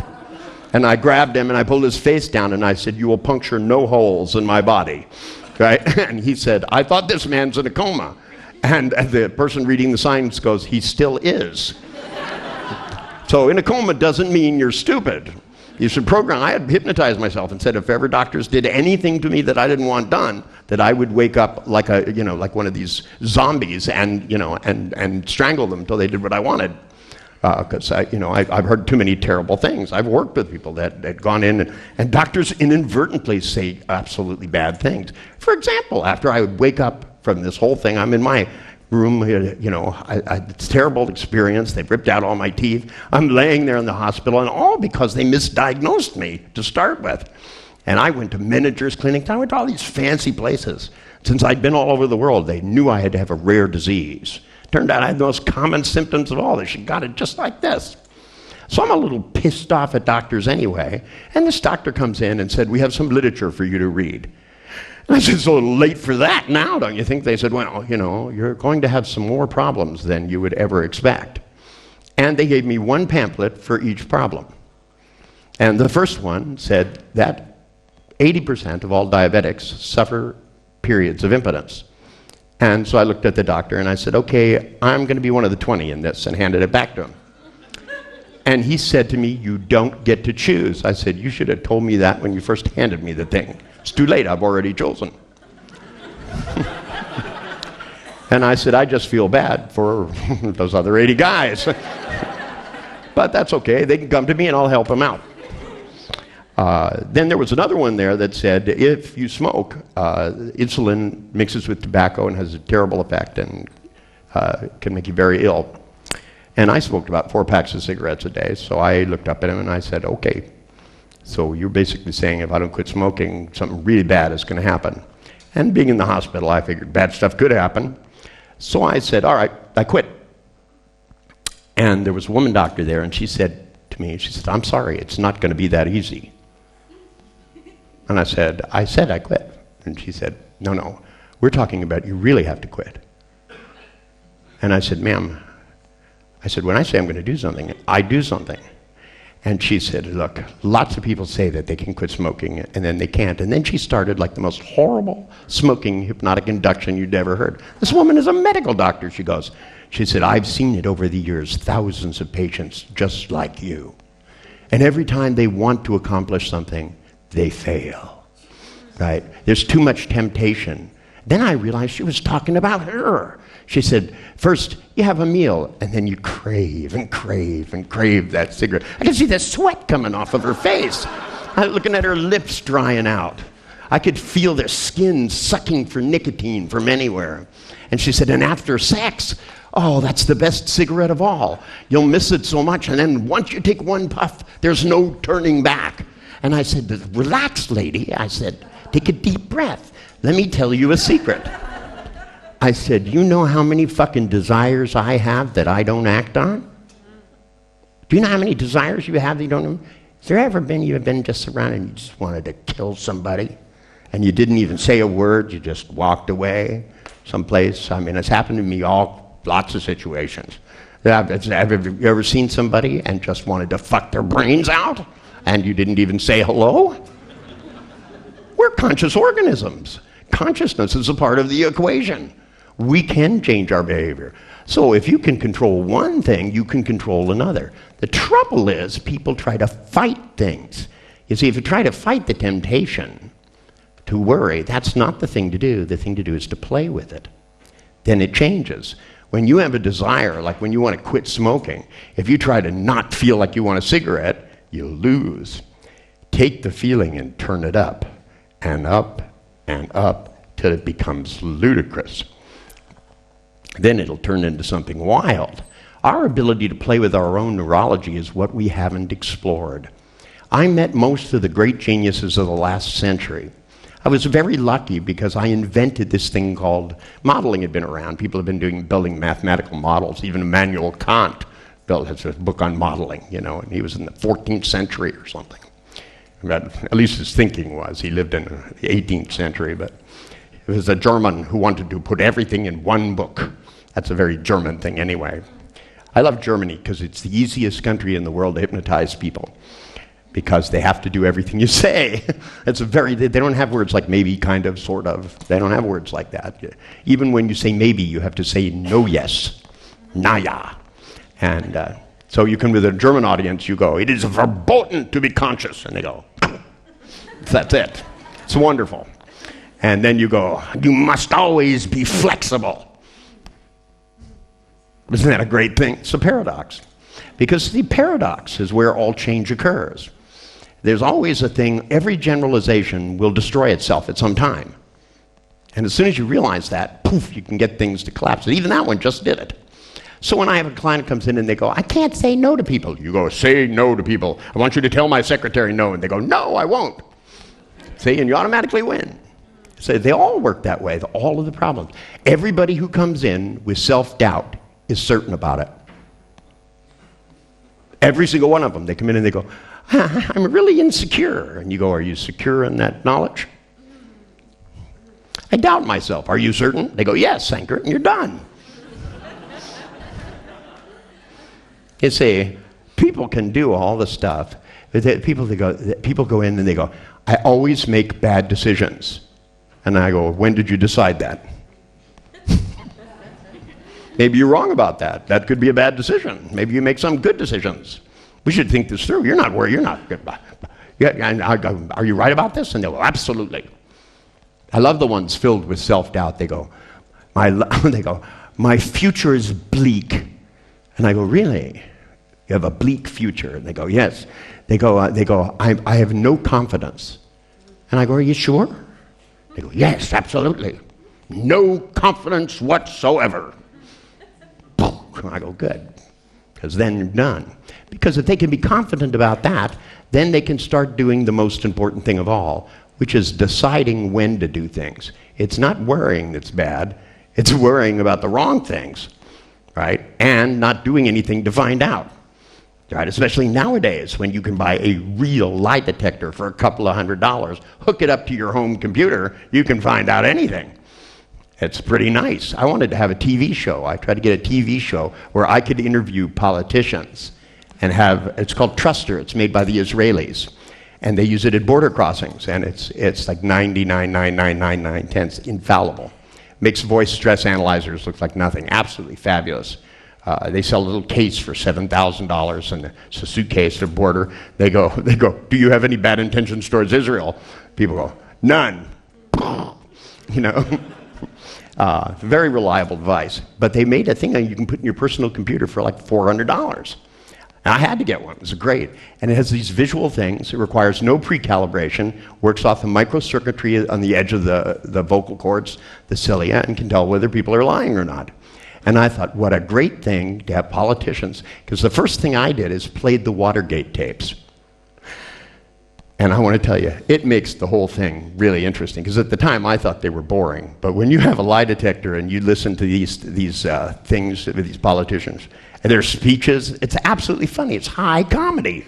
They go, I want you all to realize that here's George Bush running for governor. He goes, I would never go and use force to change the politics of another country. Right?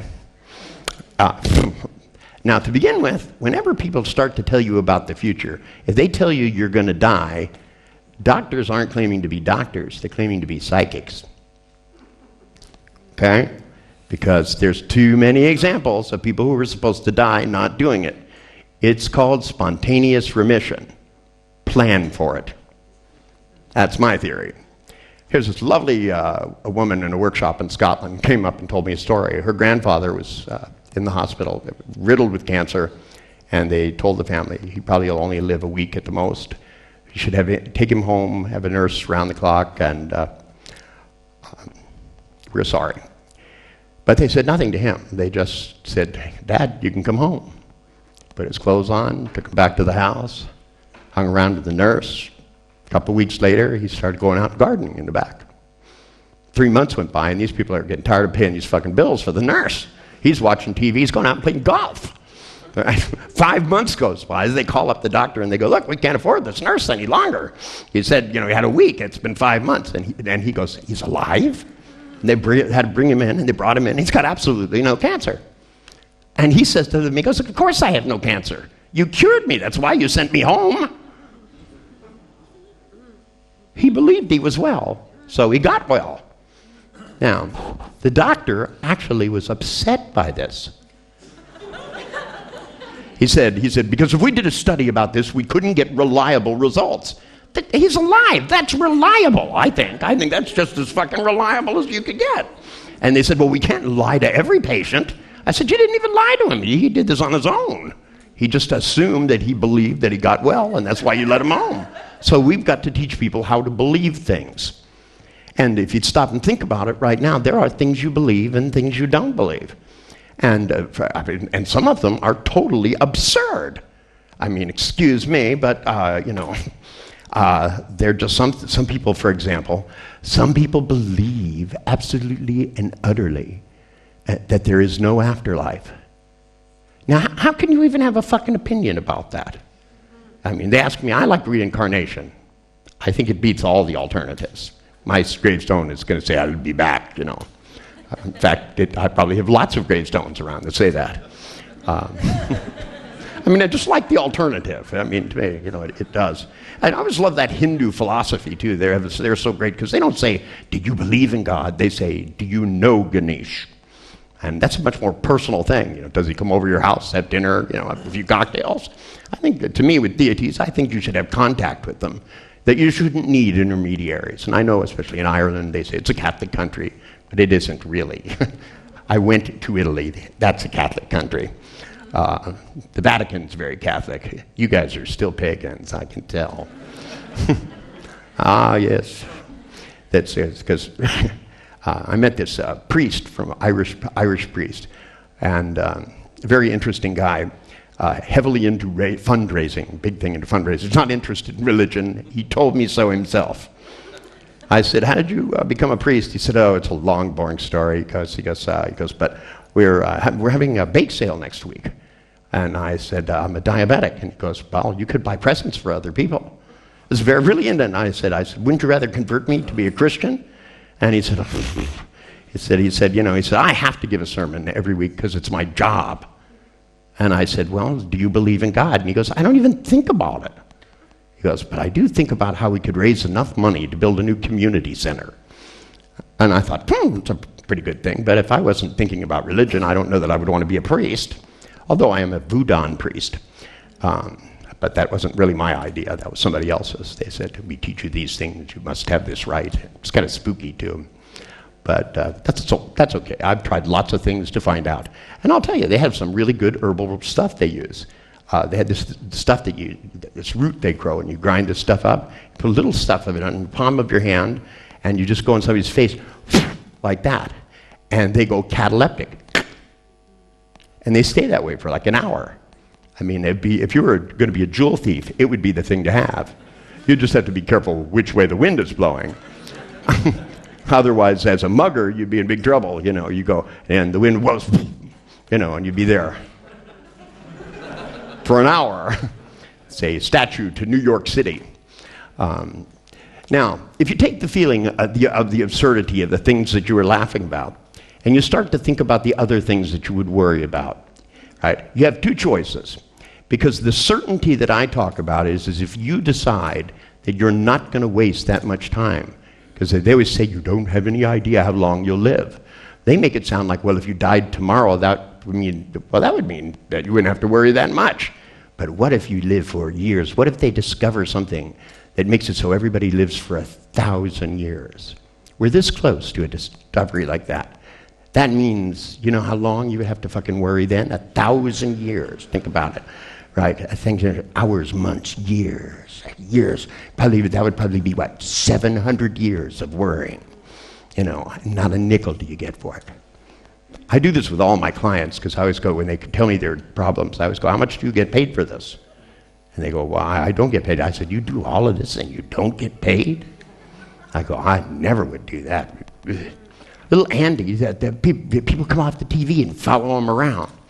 And his brother hired me because him and his brother used to go places in the car, and he really enjoyed it. And after his brother was put in the hospital, he wasn't allowed to even visit him and stuff. But he signed a paper. I found out about this law where if he signed a paper, psychiatrist had to follow my instructions.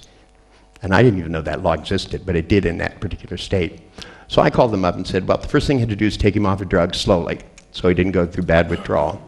But that he was, and I gave exactly what drugs he was on and how to remove them. Spent 2 months taking him off all the drugs. And they said his symptoms are going to come back wildly. And I said, good, then we'll know what we're working with. If you suppress the symptoms, then how do you know how to get rid of them? I said, when I see him, I want him to be bouncing off the walls. Totally ding-bat-yo. And it worked quite well, by the way. So they brought him in, and they had cameras set up to film this thing, and they warned me in advance. Thank you, doctors. They can't help this guy for years, and they're going to warn me. They said, number one, don't touch him. And I said, why? And they said, because he's paranoid schizophrenic, and he'll totally freak out. And then they looked at me. My hair was much longer then, and they said, and he also freaks out around people with long hair, so you might want to tie it behind. Instead, I went in and wet it and blew it with a blow dryer, so it stood out like this. When they brought Andy in and sat him down, I grabbed his hand and went, nice to meet you, Andy, and slapped him on the knee, and he went, ah! That's how I establish rapport. Rapport means respond the way I want you to. Now, little Andy, I said to him, they tell me you're crazy. Andy, is it true? And he said, well, actually, the term is schizophrenic. I love it when they're highly educated. And I said, so you're a paranoid schizophrenic. They said, people come off the TV and follow you around? And he said, oh, God, yeah. And I said, okay, like who? And he said, well, have you seen that show, Little House on the Prairie? And I said, yeah, I watched part of it once. It's terrible. He said, well, you know that little bitch Mary? And I said, no. And he said, well, Jesus, she follows me around nagging day and night and day and night. That whining voice drives me crazy. And I said, right. I said, who else? And he goes, well, you know those preachers on TV that they want your money and all that. So there's this preacher that follows me around. He's always trying to get my money. Because I don't even have any money. It doesn't make any sense. And I said, anyone else? And there was somebody else, a cowboy or something. I was something else ludicrous. And he said, these are the three major ones. He goes, there are others from time to time. And I said, so I said, well, obviously, this whole thing is just a mistake. And these two psychiatrists are sitting in the room. They're not on camera, but they're both sitting there. And they look like this. I said, this is not schizophrenia. I said, I know schizophrenia. This is not schizophrenia. I said, problem here is bad taste. And Andy looked at me like, what? And I said, Andy, you've been locked in a mental hospital for how long? And he said, well, last time I was out was 3 years ago, and that was just for Christmas. And I said, so probably you don't date much, do you? And he went, well, of course not. And I said, does the term the Playboy Channel mean anything to you? Should have seen the Red Sea parted. Schizophrenia separated. And the psychiatrist looked at Andy like, oh, we wish we had your illness. Because it's not the mental process, it's how you use it. But then I reminded Andy, I said, you've seen cartoons? He said, yeah. I said, you ever seen that Bugs Bunny cartoon where the artist, takes Bugs' legs off? And then Bugs gets mad at him and he erases his mouth. And he said, yeah. I said, I want you to look over here and see a television. I want you to see Little House on the Prairie, and Mary pops out. And then I want you to see a big pencil come out of the TV. And I handed him the pencil, and I said, now erase her head. And he went like this. Oh, by the way, they told me when Andy got there that schizophrenics can't be hypnotized. It says it in every abnormal psychology textbook. This guy is hallucinating, people coming off the TV. What do they think, he's not in a trance? He was so easy to hypnotize, it was unbelievable. He went into a deep trance, and I handed him a 6-foot pencil. I guess that's not a hypnotic phenomenon. He took his pencil, he erased her head, and I said, now, put a giraffe's head on there. And he drew this thing, and then he laughed, the look of power in this guy's face. Because what did he get? Freedom. Never again can anything that comes off of a TV. I even taught him how to erase televisions. Real ones. So you could look over, if a TV was on, he could just take his pencil and erase it. It would disappear from reality. It's called a negative hallucination. I do it with my car keys at least twice a week. It's amazing. I have a keychain this long. I can still disappear at an hotel room. I don't know how I do it. And I have it in my hand, and my wife asks me to do something, and I turn around, and they're gone. and I look everywhere, and then they're right where I was looking. The only thing that you can do, but your brain can put stuff on top of stuff. I took somebody who was in a bad, an athlete, a very wealthy athlete too, I might add, an American football player, and he was a quarterback, made lots of money. And he was in an accident, it damaged his eye, and had on the cornea a moon-shaped thing that blurred it, and there was nothing they could do about it. So he came to me and he said, can you do something? And I said, well, the way your eye works is it shakes all the time. And I taught him to negatively hallucinate things. I put a pencil on the table, I said, disappear it. And he goes, I can't. Put him in a deep trance, and I made it as unconscious. Disappear the pencil, and he looked and there was no pencil. And I said, now, what we're going to do is we're going to make a shaped crescent, okay? Put it over the misshapen part of your eye, and you'll be able to see fine. Because as long as your eyes move, you know what must be there. That's how you disappear the pencil. So he went on and played football for 10 more years. I also didn't work by the hour. Quarterbacks in U.S. football make way more money than football players here, and they don't have to do nearly as much work. These guys run around for 45 minutes here. You watch people play football, it's actually hard work. They don't wear armored guards. They don't have somebody fill in for them every 5 minutes. They don't stop every 2 seconds and take a 20-minute break. But they're going to start making money. I think this price they got for Beckham's, boy, they should have let me negotiate that. I could have got a lot more money. These people, they're just not grandiose enough in their expectations of things. But as soon as we start training our athletes, then guess what? We could start training our children. What if we start teaching our children to be able to look at the world in entirely new ways? We start teaching them math. We start teaching them how to do art with a magic arm. We start teaching them how these great football players think, how they put the world in slow motion. And mostly start teaching them that the universe is as vast could be. And we have no idea about the limitations of things. Those cases of spontaneous remission are someday going to become the way things are done.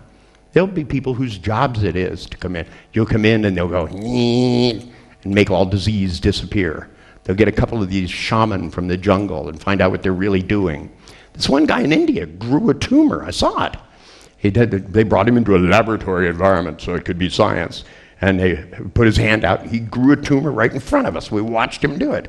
This fucking big. And they took a biopsy of it, and it was malignant. And by the time the guy came back from the lab, it was gone. And they said, how did you do this? He said, I meditated for many years. If you come and study with me for many years, I will teach you these secrets. I said, I'm busy. I said, but if you step outside with me for 15 minutes, you might feel inclined to tell me, like, faster. And he said, I have heard about you. I'm not going to be alone with you. I took this one guru when I was in the Himalayas, and he told me it was going to take me 30 years to find out how he did something. And I grabbed his ass and hung him off over the edge of the cliff, and he told me in 3 minutes, panting the whole time, because I kept saying, my fingers are getting tired. And he explained it in great detail. It was all about going into a wonderful trance by which you were able to do things that changed the way you felt. Because if you could go into that trance, he called it the sleeping trance. Because what you did is you meditated on a simple thing. All you did is sit back and try this. It's actually pretty easy. What you do is you breathe in through your nose, in through your mouth, and out through your nose. That's right. Got to get these things right. So you go, slowly let it go out. And while you're doing it, you imagine a circle on your shoulder. And if you look so you can see which way to make it go, this shoulder you make green and you have it go this way to your midline. On this shoulder you make red and you have it go this way to your midline. And you let the center get a golden color. And you take a breath in through your mouth, and as you let it out through your nose, you spin these things and you let it go down your midline. And if you just keep doing that inside your mind, the only important thing about it is that it's something you haven't done before. Because once you take your consciousness and you begin to do something new with it, she'd never run a picture backwards. He'd never run a feeling backwards. The fact you took your consciousness and those two people did something different with it, it became impossible to have their difficulty. But more importantly, it becomes possible to feel things you've never felt before.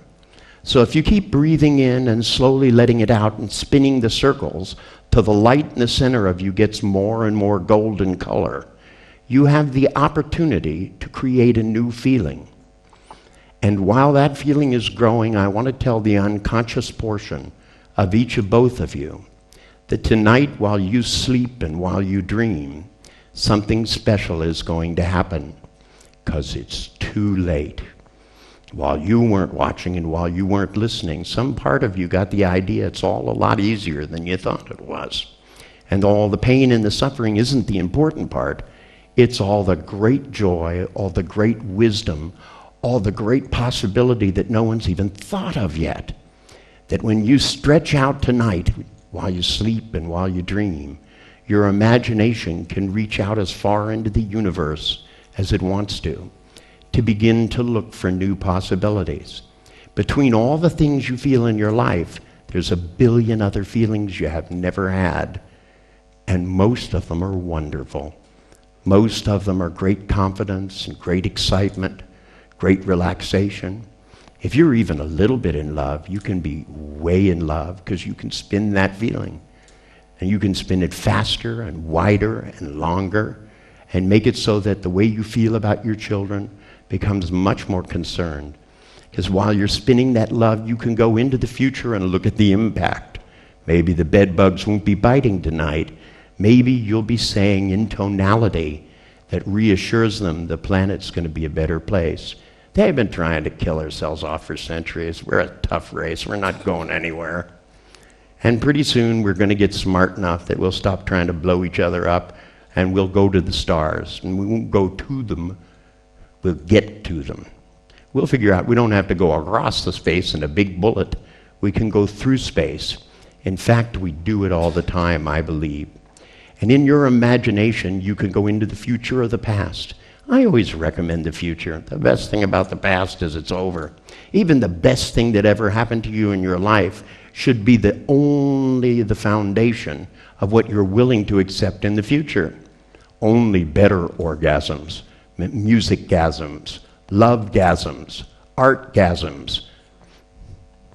When you go and you look at the sky and realize it never ends, and you look at the ground and realize everything on the earth is made from it, including you. You're not on the planet. You're not in the universe. You are the planet.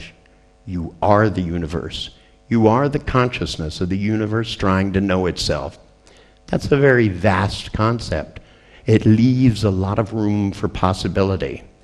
And from that point of view, your problems will seem small, but your hopes can grow and become bigger and bigger. Believe me, I've seen so many miracles in my career, and I've done so many miracles, but all I had to have was that powerful belief that says not only is it possible, it's got to be easy, it's got to be fun. It requires determination and a good, strong sense of humor. So you might find yourself on the way home giggling a little bit more than normal. When people today say things to you, you might find yourself a little more lighthearted. When somebody cuts in front of you in traffic and you realize you're not dead, you might feel good about it. Rather than letting anger spoil the chemicals in your body, remember, you are your own chemist.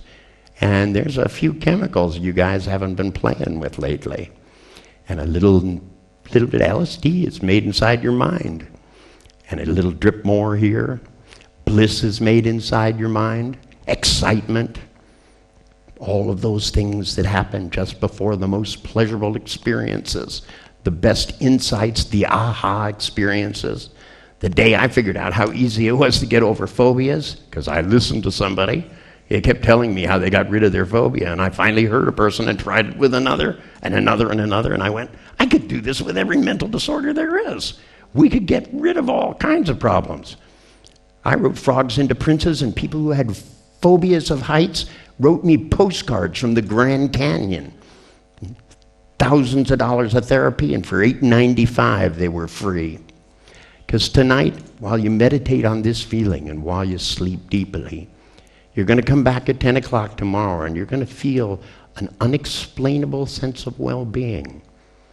Because I have seen the future, and it's better than most people think it is.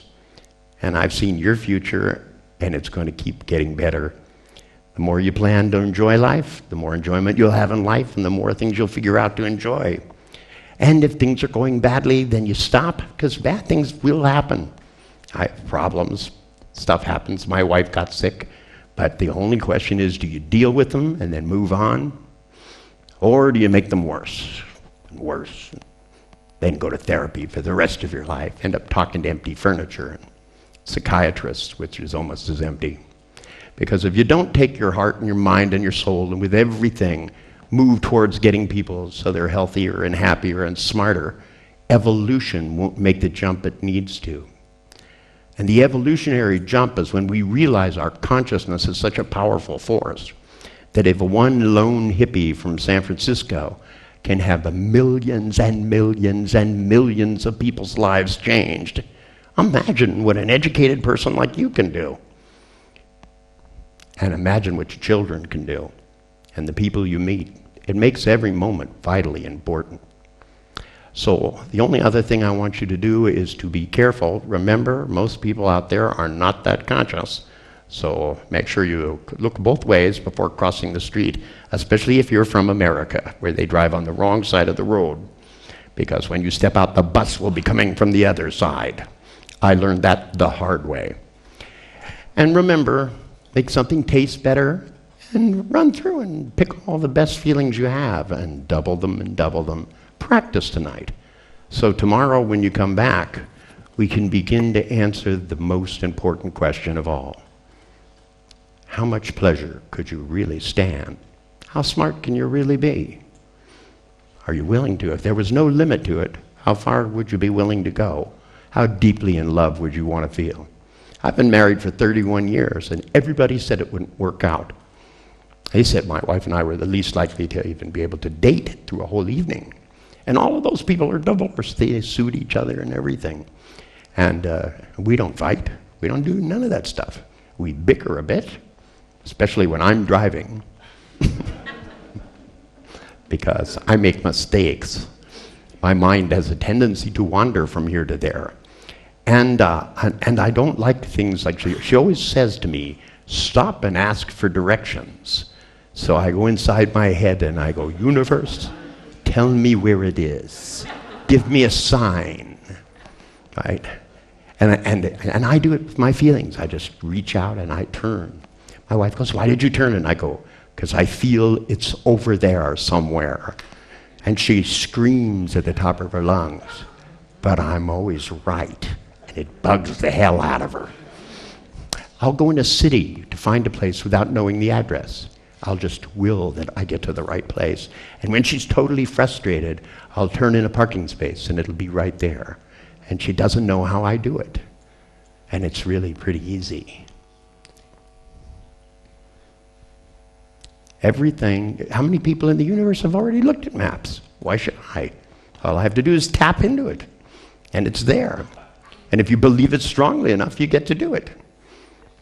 Now, also, if you have a strong enough desire about anything, you can just let your unconscious keeps your heart beating, keeps billions of neurons doing things. It has to be cleverer than we are. So if you let it ride and you aim it in the right direction and you practice and you notice when it works and when it doesn't and stick with the ones that work, feel the difference. You know when to use Sylvester's voice and when not to. You know which decisions are the good ones and which ones are the bad ones. So you have no one left to blame but yourself. You see that bad decision location and you go in and start doing it and you don't start laughing, you'll do worse than therapy for the rest of your life. Does the name Bobbitt ring a bell? So remember, just keep it in mind. Freedom is everything and love is all the rest. We'll see you at 10 o'clock tomorrow. Thank you. So how are things working out for you, Michael? Good, great. You change somebody's life totally and you go, how are things going? They go, fine. See, it used to be the only demonstration that people had that people had done good work in psychotherapy was that people cried and screamed and beat the shit out of pillows and every psychologist kept a box of Kleenex on his desk. And the more boxes of Kleenex you used, the better psychologist you were. It's really funny because when people go to too much therapy, they get trained almost like monkeys to do this kind of stuff. And I've had people who come into my office and they've been to therapy for 16 years. They've tried everything. And they walk in and the very first thing, then I go, my name's Richard, and they go, my name's Ellen. Like that, and I look at them and I go, shut the fuck up! And they go, like that, and I go, we don't allow such things in here. See, no box of Kleenex. What I keep on my desk is a club.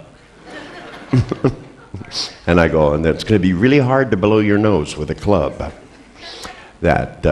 See, to me, it's very important that people don't have to tell you about their personal history, that they don't have to tell you about the horrible things in their lives, the fears inside their mind, only that they have them. See, for years and years, people believed that it was the content of experiences that determined the future of human beings, so that if you were molested as a child, the details of exactly how you molested were the way in which you were going to be able to get over it and not have fears that had come up in the future. In fact, I'd say 75% of the people who told me they were molested as children, it turned out weren't. That they just went to therapy and some therapist convinced them of it. Got them to bring in photo albums and look through the photo albums, and they'd go, look at this. You're naked in the bathtub. Who is this man? That's my Uncle Ted. I mean, shit, they're 9 months old, for Christ's sake. But they installing memories inside of people is really very easy. If you have any doubt about that, listen to the presidents of almost every country, especially the U.S. They're the masters of change history. I was listening last night to CNN, and they were playing speeches from George Bush. And Clinton didn't even care if people knew he was lying. George Bush doesn't even know he is. He's like me. He grew up in the 60s. He doesn't remember much about anything. But it was so funny. He was talking about how horrible it was for the U.S. to be involved in the Middle East. And now George pretty much is going to build a ranch there, I think, is the story. He's already threatening other countries, lining them up. He's looking at Syria going, But to me, I worry about weapons of mass destruction in everyone's hand. I want you to think about it. Bill Clinton had a button that would blow up the world on the bottom of his desk. I mean, and everybody was terribly upset that the president of a country would get a blowjob. And I got news for you. If it was up to me, it would be required that they got at least 3 a day so that they didn't get nervous about anything. I mean, if you think about it, if the heads of these countries were a little bit more relaxed, they should have to go to work and smoke 2 joints, get a blowjob, and then start talking about things. You'd be surprised how a lot less worried they'd be about all kinds of stuff. They'd start going, free trade, good idea. Education, I'm for it. Ronald Reagan vetoed the Clean Air Act in the United States. This is all of Congress voted for it. And he went, clean air? I don't think so. He vetoed the Clean Water Act. Excuse me, he was against clean water? I don't know. It just doesn't sound right to me. Never had clean water when I was young. And look at how much he's in touch with his body. Somebody shot him and he didn't notice. They put him in a limousine and somebody said, and they wear Kevlar suits. That's why George Bush's suit looks like it's this thick. It's because it will stop a .357 Magnum. So that's why all these politicians walk around like that. I used to own a security company. I actually won it in a poker game. Isn't that something? I went to the Disneyland Hotel. And I took my kids to Disneyland, and when I put my kids to bed, I went downstairs, and they had the National Security Conference there. These are all the people that sell security equipment, armored vests, and little spy cameras and all kinds of things. And there was a group of guys sitting there playing poker with lie detectors attached to them. And I said, this is cool. I said, what are you guys doing? And they had voice stress analyzers and the ones that hook up to galvanic skin response. And these guys have all these machines hooked up to them. And they're sitting there playing 5-card draw poker. The big pile of money on the table. And I said, this is cool. I said, can I play? And he said, this guy said, well, he said, you don't understand. He said, these machines will tell us whether you're telling the truth or lying.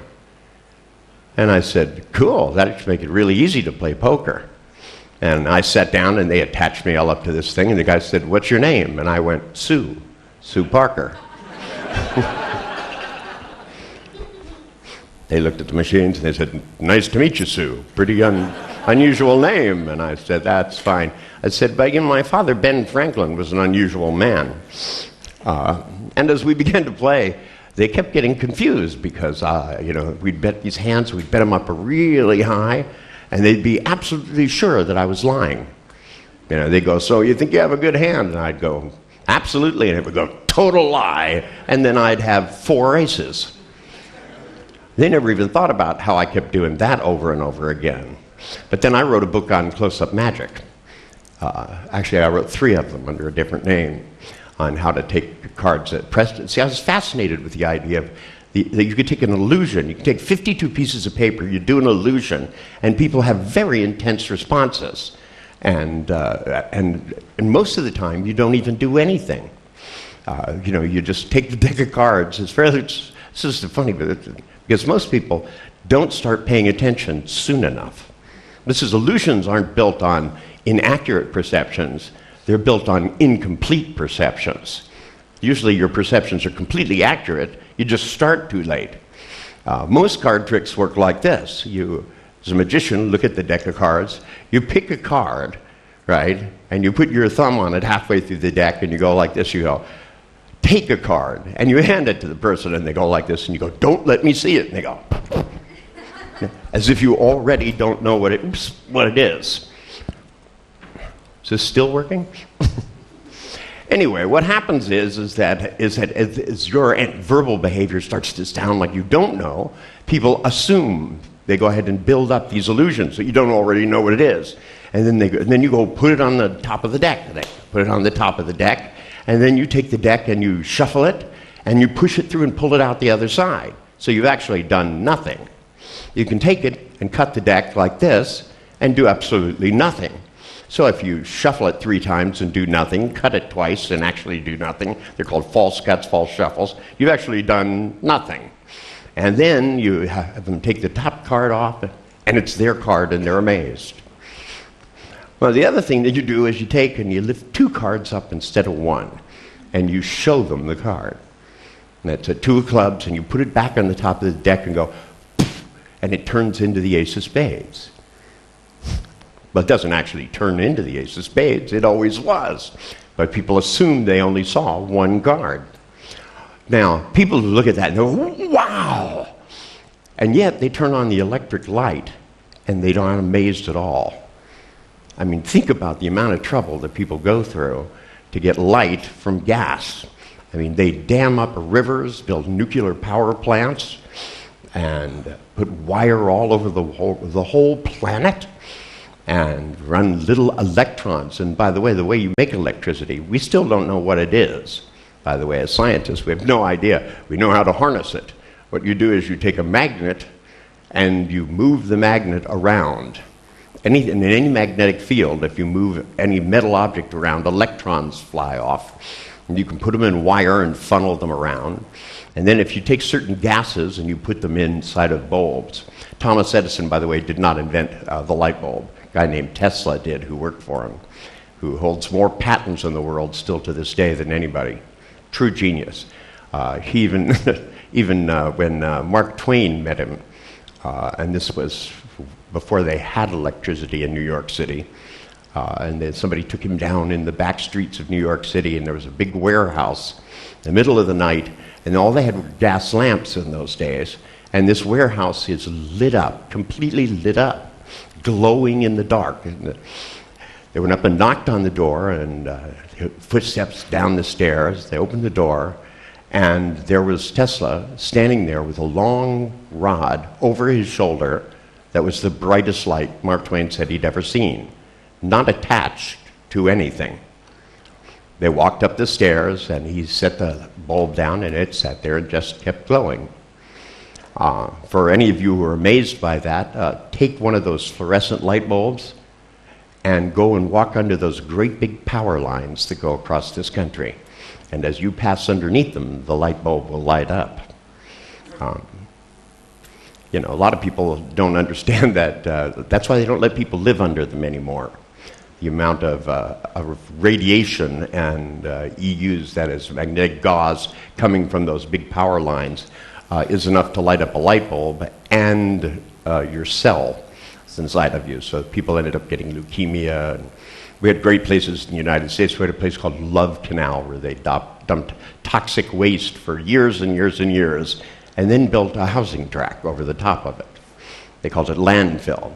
And everybody there as kids began to grow like third eyes and, you know, 6 fingers and having liver cancer.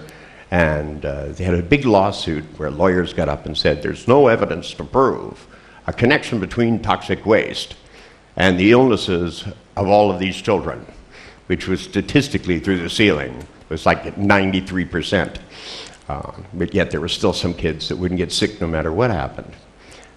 They didn't believe in it. Either that or they were just lucky. Can't beat a good set of genes. People said, well, what do you think cancer is all about? And I said, well, genetically, some of us are just more fit for certain things than others. But it doesn't mean the fact that you're not genetically superior in terms of fighting disease doesn't mean you can't take the resources you have and make them work better. I've worked with people for years. I used to work at, they named things bad names. I understand the power of words, so I don't like things like at Stanford they have a place called the Center for Pain.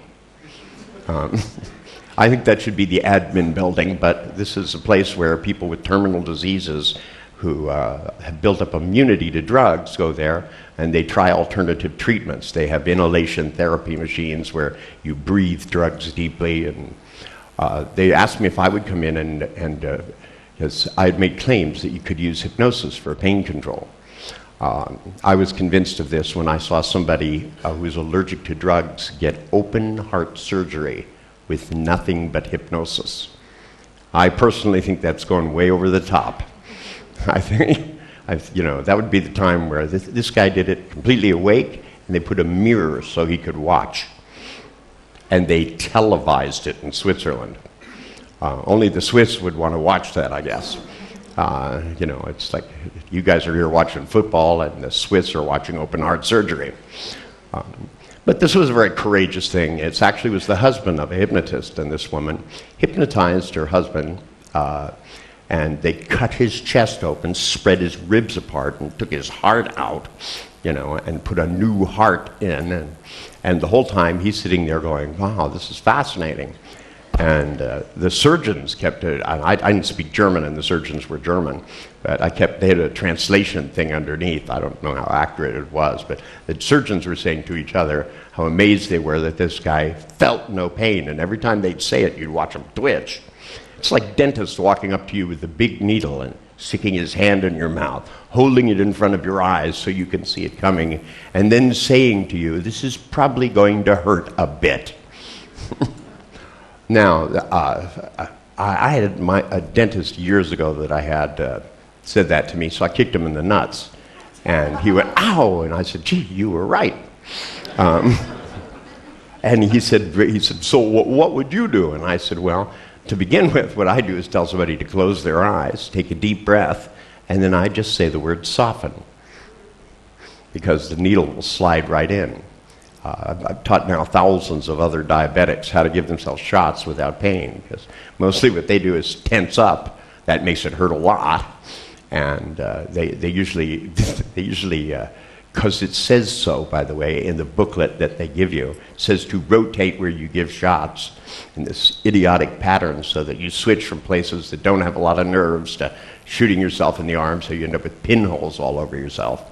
And if you get really tight, and when you get shots and you're tense, you can really feel them. But when I taught pediatricians how to give shots to children, and I sat there for an hour, they brought in the worst cases, kids with total phobias of needles. And I'd sit down and I'd talk to the kids and I'd say, look, I said, it's my job to make sure that you can give yourself your own shots and they're painless because they only hurt if other people give you the shot. And his kids would go, but I'm afraid. And I'd go, yes, you were. But I'm going to teach you the magic of how shots work. And I'd take out a needle and I'd hold up my arm like this and I go, if I take this and I stab myself with it, I said it'd probably be pretty painful. But if I take the little soft tissue here, right, and I focus my mind on my arm and stick the needle in here, then you can't feel it because your attention is somewhere else. And see, in order, you guys have all had paper cut on your finger and didn't notice it. And the minute you noticed it, it began to hurt. They only have so much consciousness. Now, if you were to put your consciousness somewhere else, so I teach kids, right, I said, now imagine, okay, that you have a third arm coming out of your chest. Your arm is out here, and it's twice as long as the other one. And I said, and I want you to watch that arm, and I want you to count the 12 fingers on it. Look at the fingers on that hand, and they'll be there giggling, and while they're doing that, and I say, and inside your head, say the word soften. How soft is your pillow? How soft is things? How soft are your sheets? How soft is your mother's cheek? And while I do it, I just slide the needle in, give them a shot. They feel nothing because your body, in order to understand words, will respond to them. So when you say to people things like, there's nothing to worry about, they go, ah. But when you say the word soften, they do. That's part of how hypnosis works. Not one of you in this room understands how you're understanding the words I'm saying now. Language is not a conscious process to start with. For the entire history of science, one of the first things science did was decide that hypnosis didn't exist because Mesmer, this French guy with a bunch of magnets, took magnets and waved them over people and put them into hypnotic states. And somebody else came along and did it with words. So science decided the magnets had no effect. Now, in terms of logic, that's like saying there's nothing that you can do two ways. There's only one way to have sex, and that's it. All the others do not exist, even if you think they do. I'm sorry. There's only one fluid you can drink. All the rest do not exist. And it's not alcohol, by the way. Although the people who were outside my room last night were trying to demonstrate otherwise. 4 a.m, they were outside there, still talking about the fucking football game. I finally opened the window and yelled outside, "Get a life, or I will take the one that you have." And it echoed down Grafton Street. It was amazing how many people there were there I didn't even know about. There was like 500 people that left suddenly, because I'm like way up high, and it echoed out of the sky, I guess. And they started thinking, my God, it's already Sunday. And they said, yelling at us already. Now, speaking of voices, people ask me, because a lot of the things that I do are a little different, that while psychiatrists want to know all these details about the content, I don't think it's what you did in the past that makes any difference. It's what you are not doing yet in the future that's important. Every seminar I do, usually there's some guy that walks up to me and says, I'd like to see you privately. Like I can't guess what that's about. You know, excuse me. When guys want to see me privately, there's only one subject that's going to be coming up. Actually, it's not coming up. That's the whole problem. And, you know, I had read all these books about sexual impotence in, you know, modern male. And I didn't understand even what I kept reading about it, going, this actually happens? I can't understand it. Didn't make any sense to me. I said, you know, too much education, that's what it is. So the psychiatrist brought over 10 men who had suffered from impotency for years.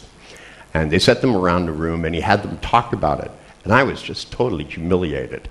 And I finally made him stop. I said, this is horrible. Why are you making these poor men talk about it? It's bad enough they have a problem like this. I said, but even with the way they're talking about it, they're making it sound horrible. I said, you guys don't know how much fun sex is. That's why the way you're thinking about it. you're thinking about it as if it's the most frightening thing in the world. Plus, they were making pictures of failing at sex and being embarrassed and everyone in the world knowing. And I mean, it was like they were making radio announcements. Charles is impotent. His penis will not work properly. And this has been the ABC 11 o'clock news. Thank you. Good night, America. To me, so I understood that this is not a conscious thing. They were trying to do things consciously. And even the way they were going about it, they were making pictures of how to fail in great detail, taking the feeling of failing and spinning it inside of themselves. So they were such a nervous wrecks, they wouldn't even go out on dates. One guy was married, and him and his wife hadn't spoken about it in 20 years. They didn't even sleep in the same bedrooms. They slept in opposite sides of the house and didn't mention anything about it. And I said to him, well, you're not even in the same bedroom. You don't even stand a chance. I said, do you sneak in when she's in the shower and lick her all over? And he looked at me like, I said, excuse me, son. I said, I need to describe some things to you in great detail. But the first thing you have to understand is you have to have that different attitude about your body. And the psychiatrist said, yes, body image is very important. And I said, excuse me, shut the fuck up. And I said, maybe it's time for a little hypnosis. And I said, once I was talking to a patient. I had a patient. Milton used to love to do. I had a patient once, 1962. He looked a lot like you. And I used to say to him, soon you're going to drop into a deep trance and really relax. And when I'd tell him, sleep, he'd feel more relaxed. When I'd tell him, and when you go into a hypnotic sleep and you begin to feel yourself drifting down deeper and deeper and deeper, he would begin to drift away. Even though he was a psychiatrist, he was able to go into a deep, relaxing, quiet state.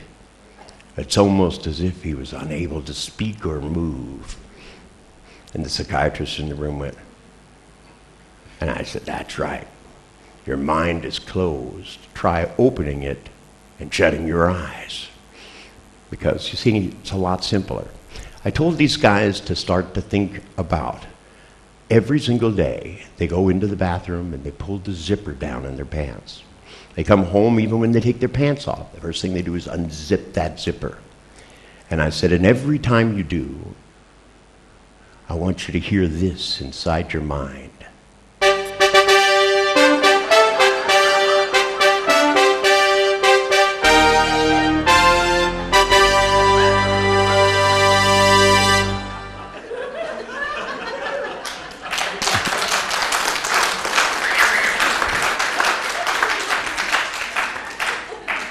That's a good start.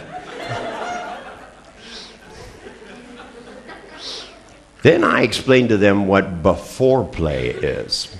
These guys knew about foreplay, they thought, but they didn't know anything about before play. And this one guy said, I've read every book on sex there is, and I've never heard of before play. And I said, oh, so you read that book by Masters and Johnson? Excuse me, these are two people that obviously have never had sex like I have.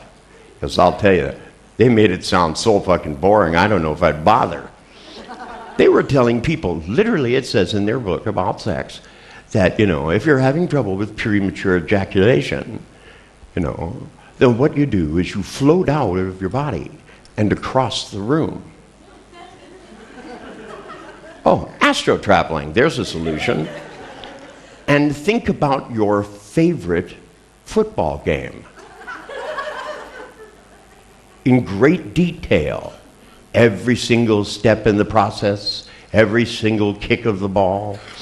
And I don't know if I'd want to be thinking about kicking balls while I was having sex.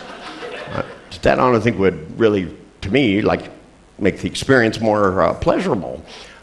In fact, when I'm having sex, I don't not only want to be in my body, I want to be in somebody else's too.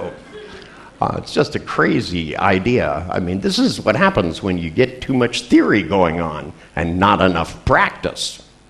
I described to these 10 guys what before play was. I said, just all I had to do is to think about a nipple becoming erect. And I explained to them what happens physiologically when you take a woman's nipple and start to twist it. Because it's hooked up in the motor cortex of the brain.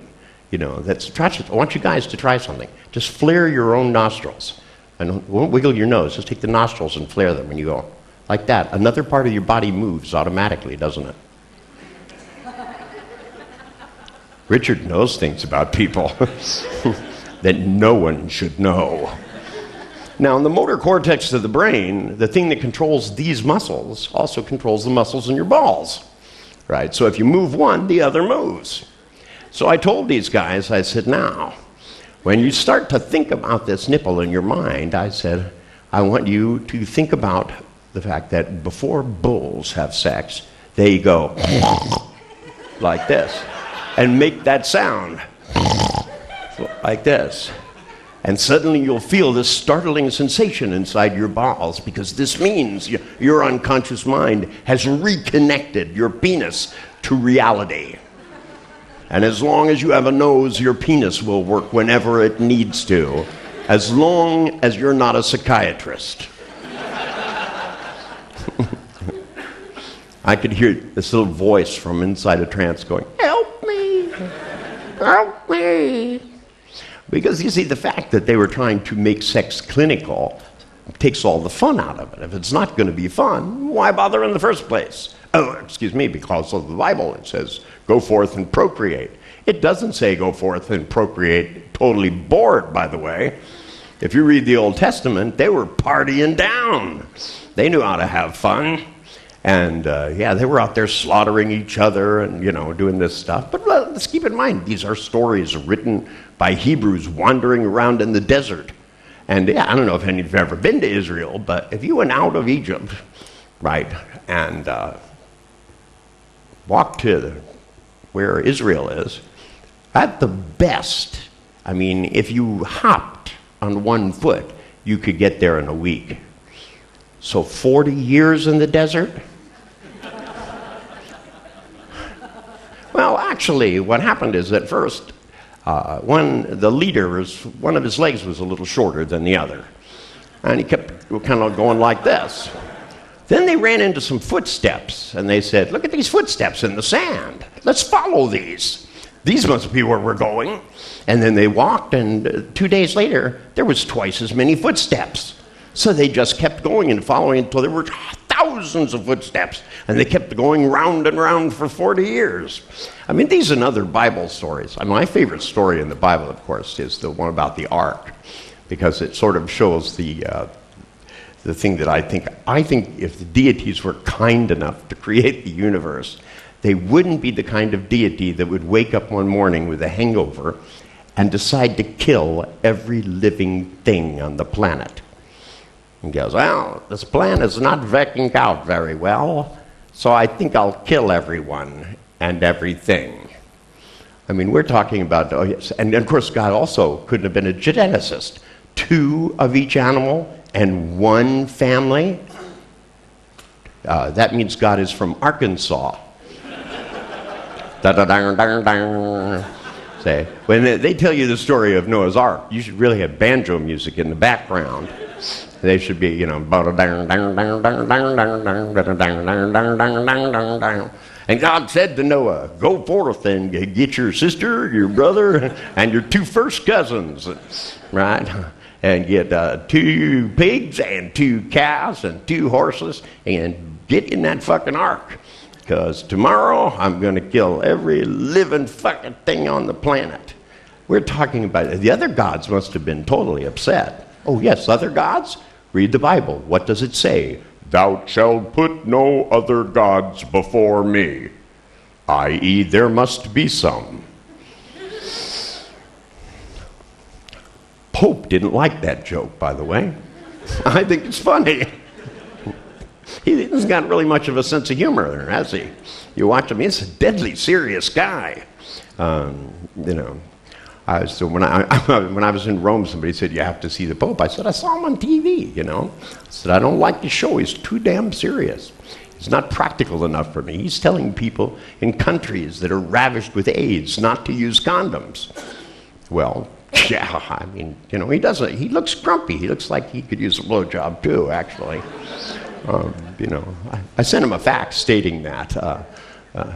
But then I fax all politicians making suggestions that I find to be more practical ways of dealing with things. I've sent a fax to the President of the United States, which was Ronald Reagan at the time, saying, look, they told me if I didn't make the mortgage payments on my house, that they were going to repossess it. And I said, so what I think we should do to take care of this national debt problem is Mexico owes us all this money. I think we should go in and take Baja. Sell it to the Japanese, pay off the national debt. Problem solved. And I got back a letter saying, the President is considering your proposal. So I tacked it on the wall next to the letter. And I started publishing these in my newsletter, and then I got another kind of letter from an organization called the Secret Service and the FBI, something asking me to fill out questionnaires about subversive activities. I'm considered a subversive, which I say with pride. If you're not a subversive, it means that you've been brainwashed and you're not fighting back. And the brainwashing isn't necessarily good. They're telling you to feel bad and stay that way. You know, don't let your mind wander through possibilities. And for all important purposes, you must not have a sense of humor, because after all, that might get you through life. And I think that we have to have a sense of humor. Without it, you remain stupid forever. And I like that Hindu thing, you know, if you don't do something better in your life, then you go backwards a step. You wake up out of reincarnation. I know it says in the Bible, oh no, actually it doesn't say in the Bible, not the Hebrew Bible. In the Hebrew Bible, there is no hell. Hell actually is, means garbage dump on the outside of town. That's what the word, they just mistranslated it, like everything else. Oh yes, but the translation was inspired by God. The same God that woke up one day and made it rain for 40 days and 40 nights and drowned every living person on planet Earth. Puppies. He killed puppies. Kittens. It's a lovely story, don't you think? I can just see these nice Irish preachers telling people the story of Noah's Ark. But you see, as a kid, you know, I listened to these stories, and I guess I had a little more vivid imagination than others. You know, I stood up and I went, he killed puppies. And they said, it says nothing about puppies. I said, their daddy killed the puppies. Because, you know, and the other gods, let's get back to that, they were going, that Jehovah's one mean motherfucker, you know. I mean, the Greek gods might have spoiled your crops or something, but killing everyone, isn't that kind of getting out of hand there? You know, what Jehovah's real name is, what, George Bush? Or worse than that, John Kennedy. I know everybody here loves John Kennedy, but he almost got all of us killed. And it was Truman. Truman was the guy who decided, let's test the atomic weapons and see if they work. And said, well, it may burn the atmosphere off the entire planet. And he said, yes, but if it doesn't, we'll have the best way to kill lots of people. And if it doesn't, we won't need to. So it seems like a safe bet. You can tell he wasn't getting blowjobs. Pretty obvious to me. If I wrote the history, I'd say, Harry Truman obviously got not enough blowjobs. He is at fault for our nuclear problem. I know guys, I met guys who worked on the Manhattan Project. One of them, the guy's name was Pelzer. And Pelzer, when I met him because I worked at NASA for a while. And I get to torture astronauts. It was loads of fun. And I remember one day after 8 hours of torturing these poor gentlemen, one of them said, I don't get what the purpose of that experiment was. And I said, are they supposed to have a purpose? This guy was going to try and kill me, but he was too dizzy. You always make sure you tell them the jokes when they can't run. They put these guys in a room, and they took all the air out of the room, right? And they had all of them hooked up to things to see how long they could survive, just in case they lost all of the oxygen in outer space. Excuse me, if they lost all the oxygen in outer space, they're dead, you know. Does it matter whether they're dead in 5 minutes or 4 minutes? Does it really make much of a difference, do you think? But they did this to them over and over and over again. And they said, do you have any recommendations about our training program? And I said, yeah. I said, why don't you just tell them if there's no air, they're going to be dead? I said, there's no reason to, like, demonstrate it.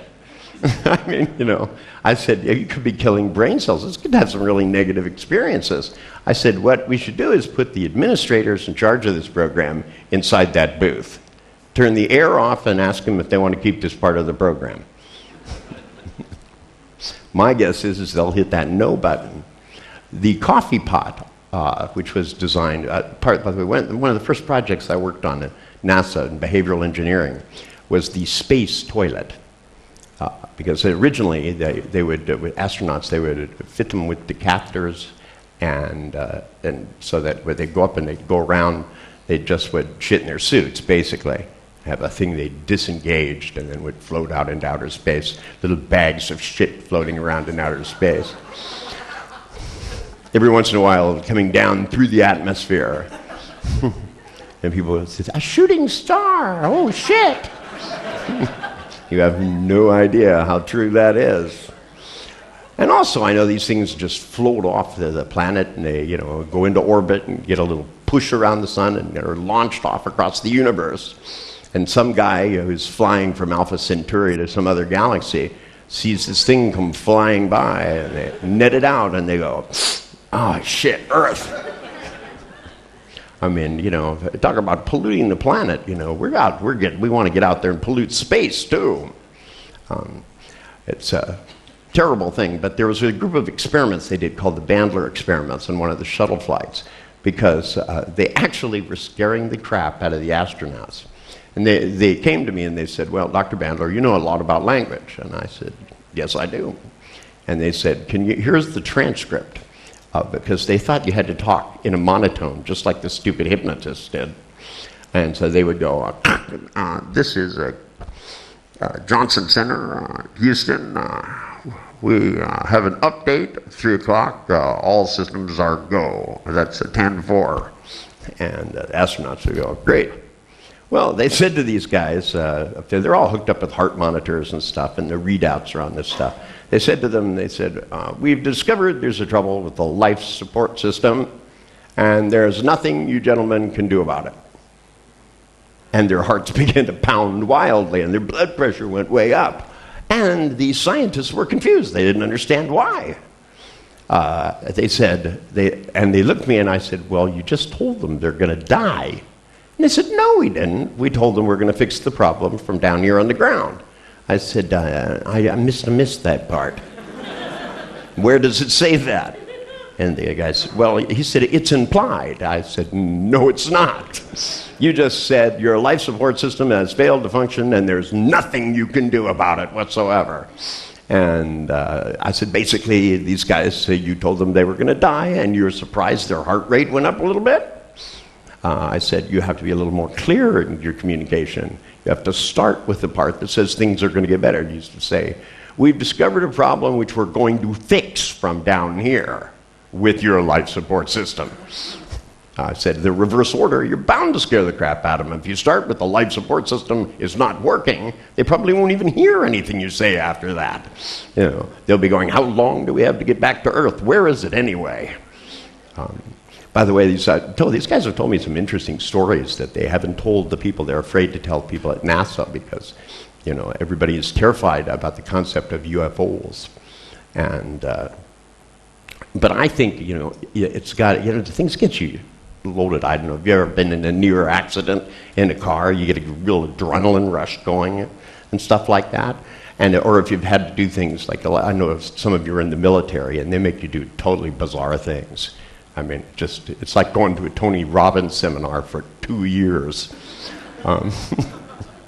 That's right, walk across fire. I don't know about you guys, but I really would rather people got smart enough to walk around fire, not over it.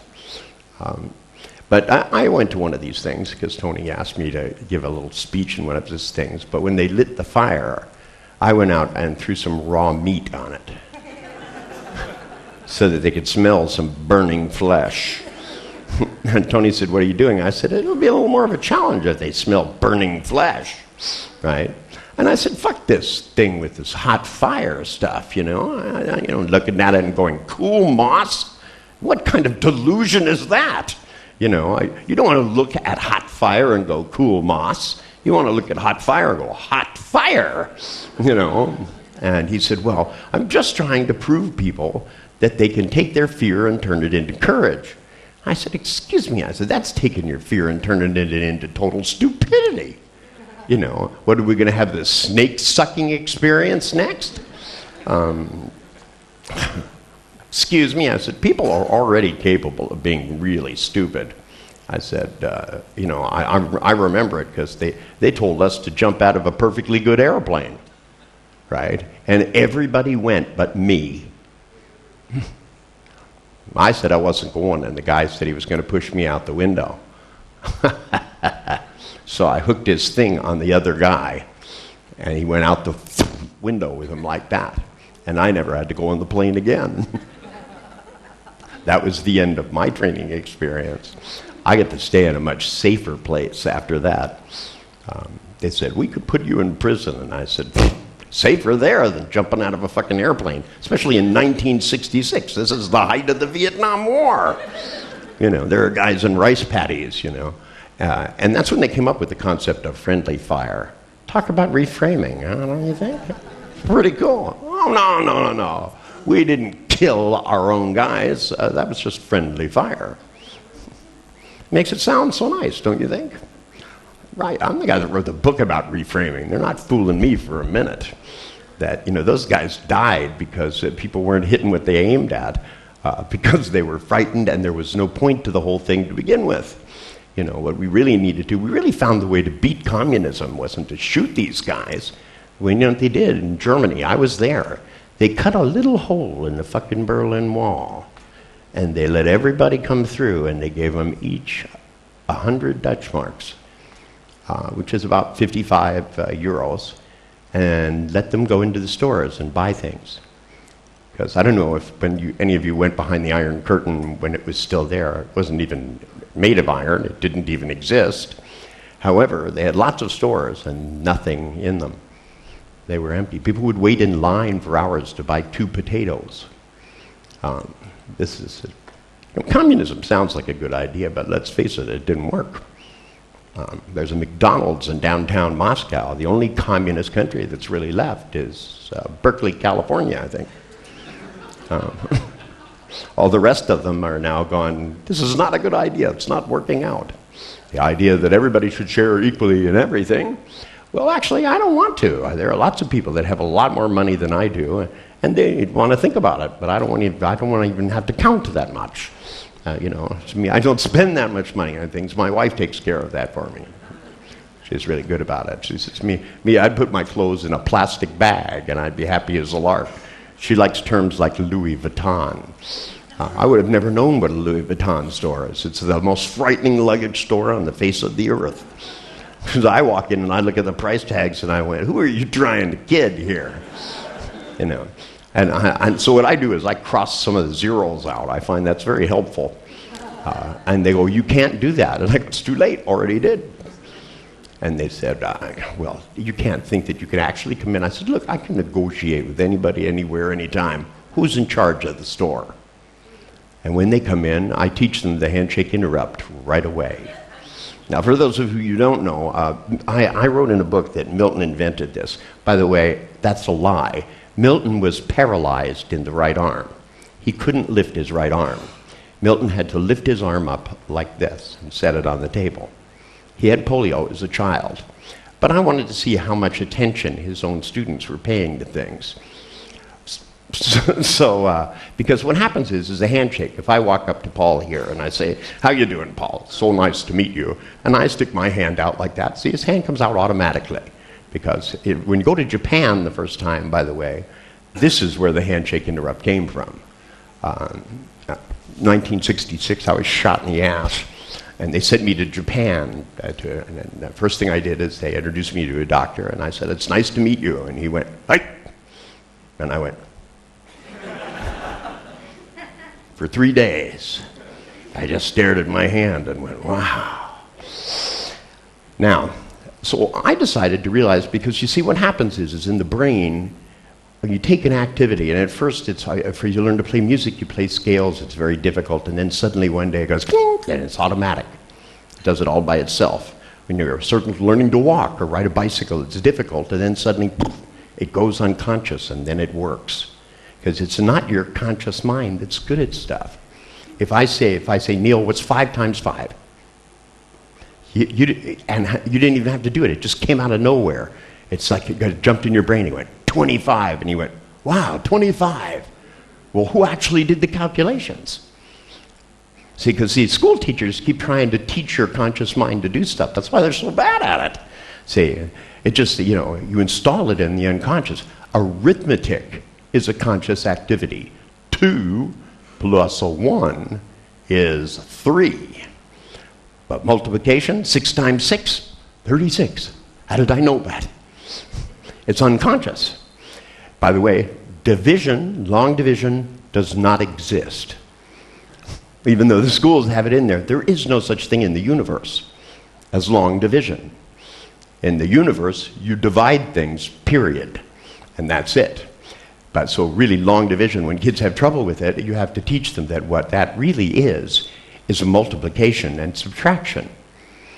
And I can take kids that can't do long division and teach them to do it in 2 minutes. Because I teach them, I go, oh no, you're not dividing things. I said, what you're doing is playing a guessing game. You look at these 2 numbers and you let your unconscious multiply and find out which number's underneath it, and subtract and find out if it's bigger than this one. It's kind of like a game show.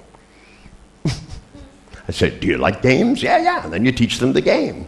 Then kids who can't spell, I teach them a game called cheating. You say that and you go, what? And I go, don't you know why you're here with me? And they go, yes, because we're stupid. And I go, that's right. But I am the king of stupid people. I am stupider than anyone. And I said, so I became the world's best cheater, and I'm going to teach you to cheat just like me. And they go, really? And I go, watch this. I go, think of your favorite TV show. And you see the beginning of the show in your mind? And they go, yeah. And I go, you see the letters in the name of it? And they go, yeah. I go, can you read those letters off to me? And in that, when I did this, the Bionic Man was a big show, and they'd read the letters, and I'd have them read them backwards. Then I'd write on a blackboard the word color, and I'd make every letter of the word a different color. And then I'd tell them, look at it, close your eyes, and make a picture of the word. And open your eyes and make sure it matches the one on the outside. Then now, close your eyes. What color is the L? Now, in order to answer the question, they have to have an eidetic, that is, remembered image. So I'd teach them so they could do it forwards and backwards, tell me the color of each letter. Then I'd do ones with all black letters, have them read the word backwards. And then 6 minutes later, I'd go back into the teacher's classroom, because I took all the kids in a whole elementary school who couldn't spell, took all of them into a room. And then I went back in and I got their spelling tests, spelling lists of the words that they, quote, couldn't spell, because they believe there's such a thing as a 3rd grade word. I missed that in the Bible, too. Who decided which words are 2nd grade words and which words are college words?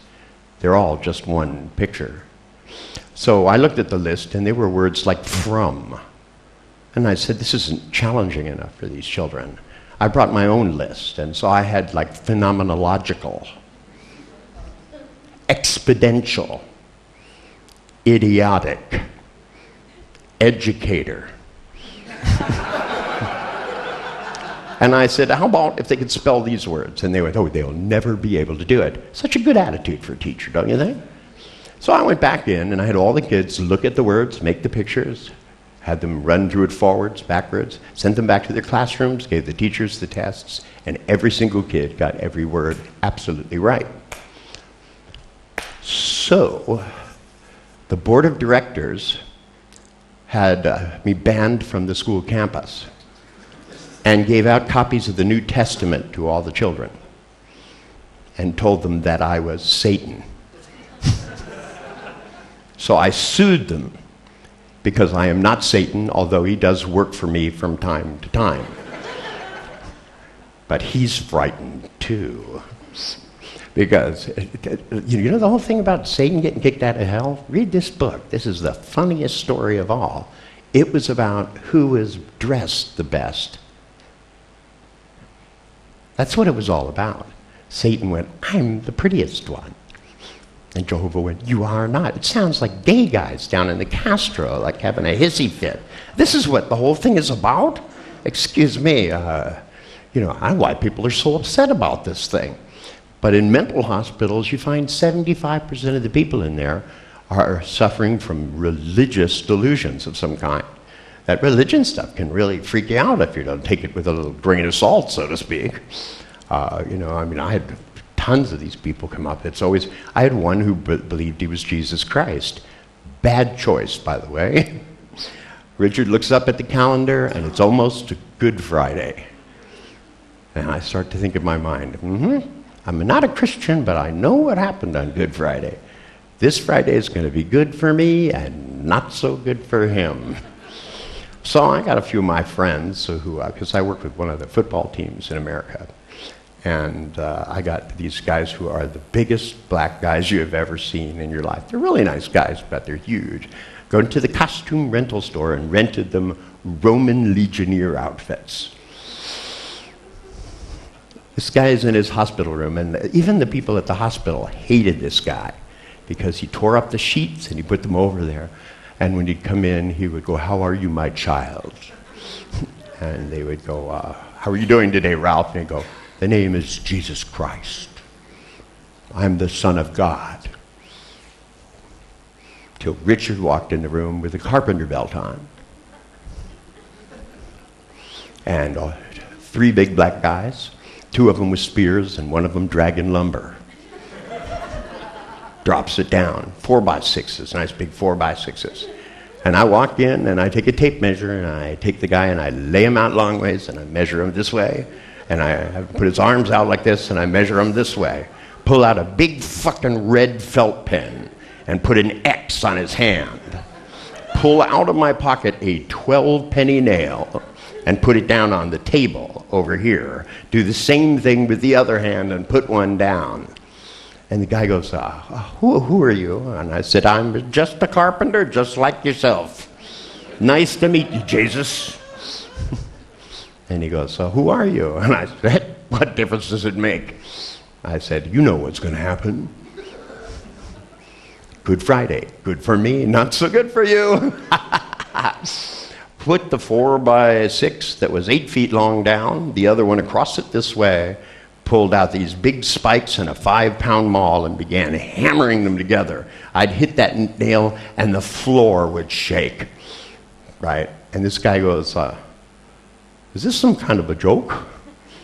And these big black guys looked at him and went, and he goes, I have to see my doctor. And I said, I don't think so. You're not going to need a doctor after today.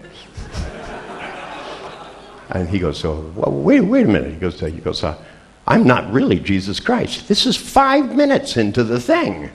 For 5 years they've been arguing with this guy about whether Jesus Christ, and already he's telling me he's not. And I said, hey, don't get nervous. It's your destiny. I said, by the way, I brought you something. I opened up a box with a nice crown of thorns. And I said, come here. And I had him look out the window. And outside the hospital, there's 12 crucifixes built with guys strapped to them. Looked like that scene from the Monty Python film. Always look on the bright side of death. Do-do, do-do, do-do, do-do. See, therapy should be fun for the people doing it, not for the people getting it. This guy starts, he goes to me, my name is Ralph, I'm schizophrenic. He said, I had a breakdown in 1963.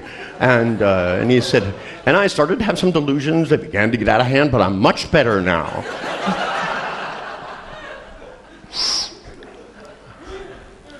Nobody gets off that easy with this boy. Now, Milton, they told a story about they had a guy that was Jesus Christ, and Milton said to him, I heard you used to be a carpenter. That doesn't seem like enough to me. I think people need experiences that will last them for an entire lifetime.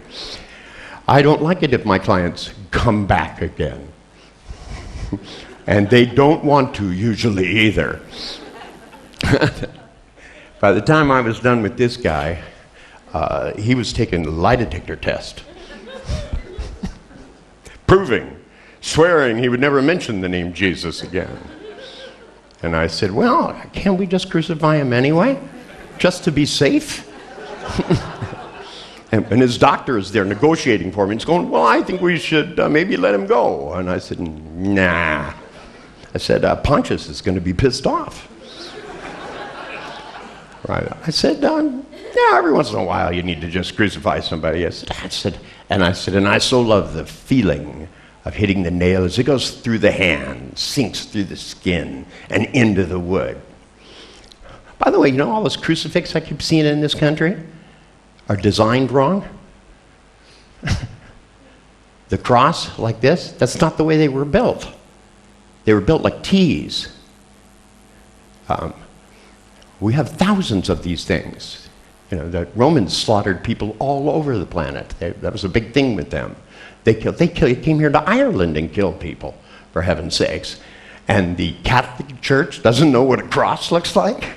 They hung people like that across their legs because the way they died on the crucifix was after they'd been sitting there for 3 or 4 days. They'd come up and smack them on the leg and break their leg, and then they would suffocate slowly over a period of days because they couldn't hold themselves up on the nails in their hand. Because the one in the foot, they were just lovely people, weren't they? I can see and all their functions were taken over by the Vatican. Jews know that because we were the object of the Inquisitions. And, you know, they slaughtered Jews all over the place. Queen Isabella of Portugal decided that any Jew left in Portugal in 30 days would be slaughtered and all of their land and possessions taken. And of course, if they were a woman, they'd have to be raped several times first just to purify their souls.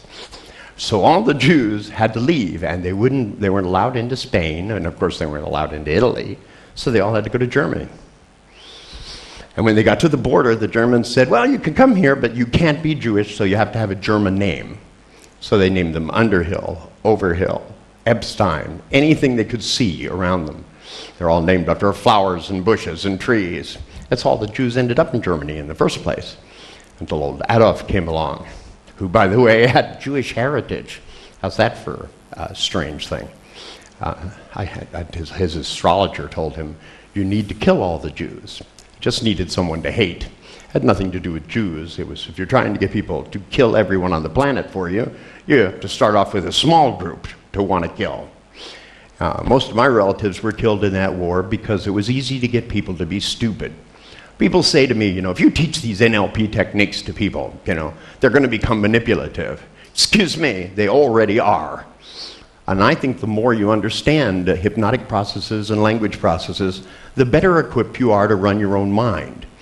As soon as Michael over here understands, he can take a fear, and by meditating, and by the way, I saved you 40,000 years of history.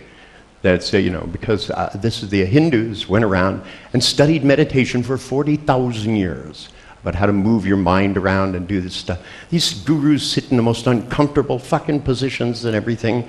But I found out through studying it and wandering from temple to temple and eating some of the hottest food on the face of the earth. He said, would you like a little something to eat? And you take a bite and your brain goes, and they go, oh, I'm sorry, we have nothing to drink here. You'd be surprised. That's when you bite a fucking ear off of somebody and suck the blood out just to get the pain out of your mouth. It's funny, I got along with all of these guru guys, these Zen masters and stuff. By the way, the Zen master, there's a book out that was published called 1001 Zen Koans and Their Answers. It's a little paperback, and I read this before when I was in India, and I met this Buddhist guy. So big shot, had hundreds of thousands of people at this festival, and they were throwing gold coins at this guy. It was actually kind of pitiful. He was about 80, and they were hitting him with these things, piling them up. People were shoveling them into buckets, taking it away for his new temple. And but when I talked to this guy, I said, well, that was quite a spectacle we just had. And he said, this is my least favorite festival of the year. And I mean, they were taking buckets of gold coins and throwing them on the top of this guy and pattering him with the things. It's like 80 years old. But he said, I must do these things to raise money for the new temple. And I said, actually, you should just have them do it on the chair and then come and sit on it afterwards. And he said, well, it says in the old writings. I said, find some new old scrolls. So I wrote him one. Called it the Oleus Scrollius.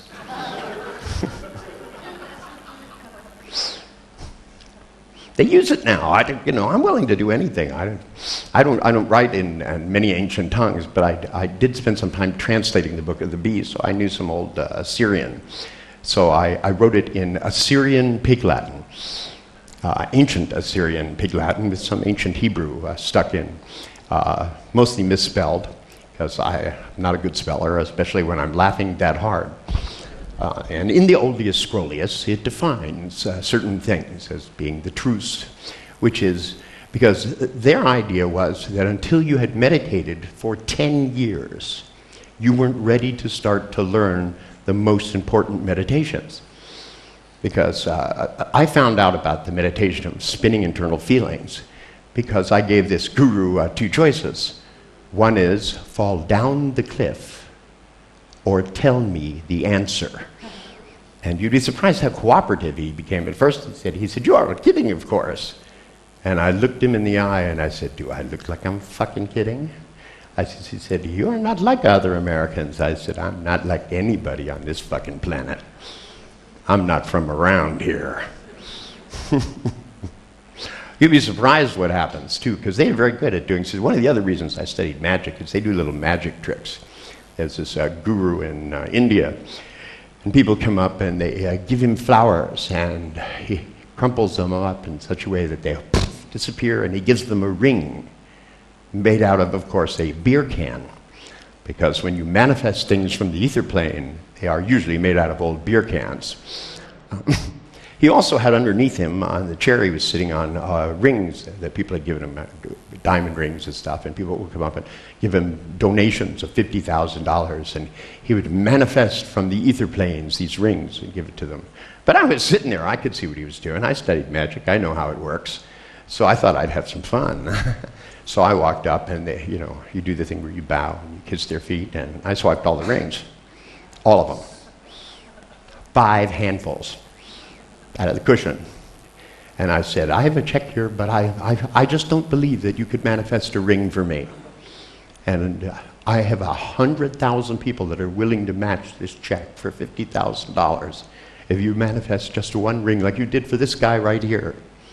And you could see that fucking smile on his face. And he went.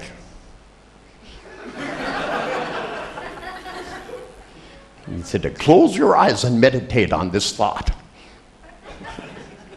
I was very upset. He said, I am having trouble with the ether planes. I said, I'll bet your ass you are. And I looked down at him and I said, I said, I don't mind if you lie to people, but to take their money, I have a name for people like that, and that is not guru.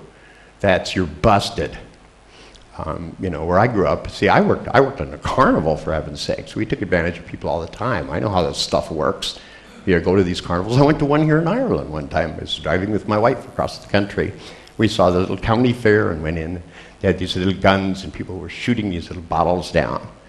And of course, I was the shill at that carnival. I know how they bend the thing at the end of the barrel so that when you sight it, you can't hit it. I mean, it's just designed that way. But if you hallucinate where it ought to be, you can knock it down every time. So I just took one shot, adjusted, recalibrated, and then I just kept winning every single thing they had and passing it out to every child standing around, bears this big. And they were going, well, we should give someone else a turn. I said, nah, I'm having fun. I'd like 25 more tries. And they went, ah! And the guy said to me, he goes, how long are you going to be here? I said, let's see, it looks like there's about 1,000 kids here waiting in line for something. how long? I said, you could just give them all one? I said, because he says, you do not seem to miss.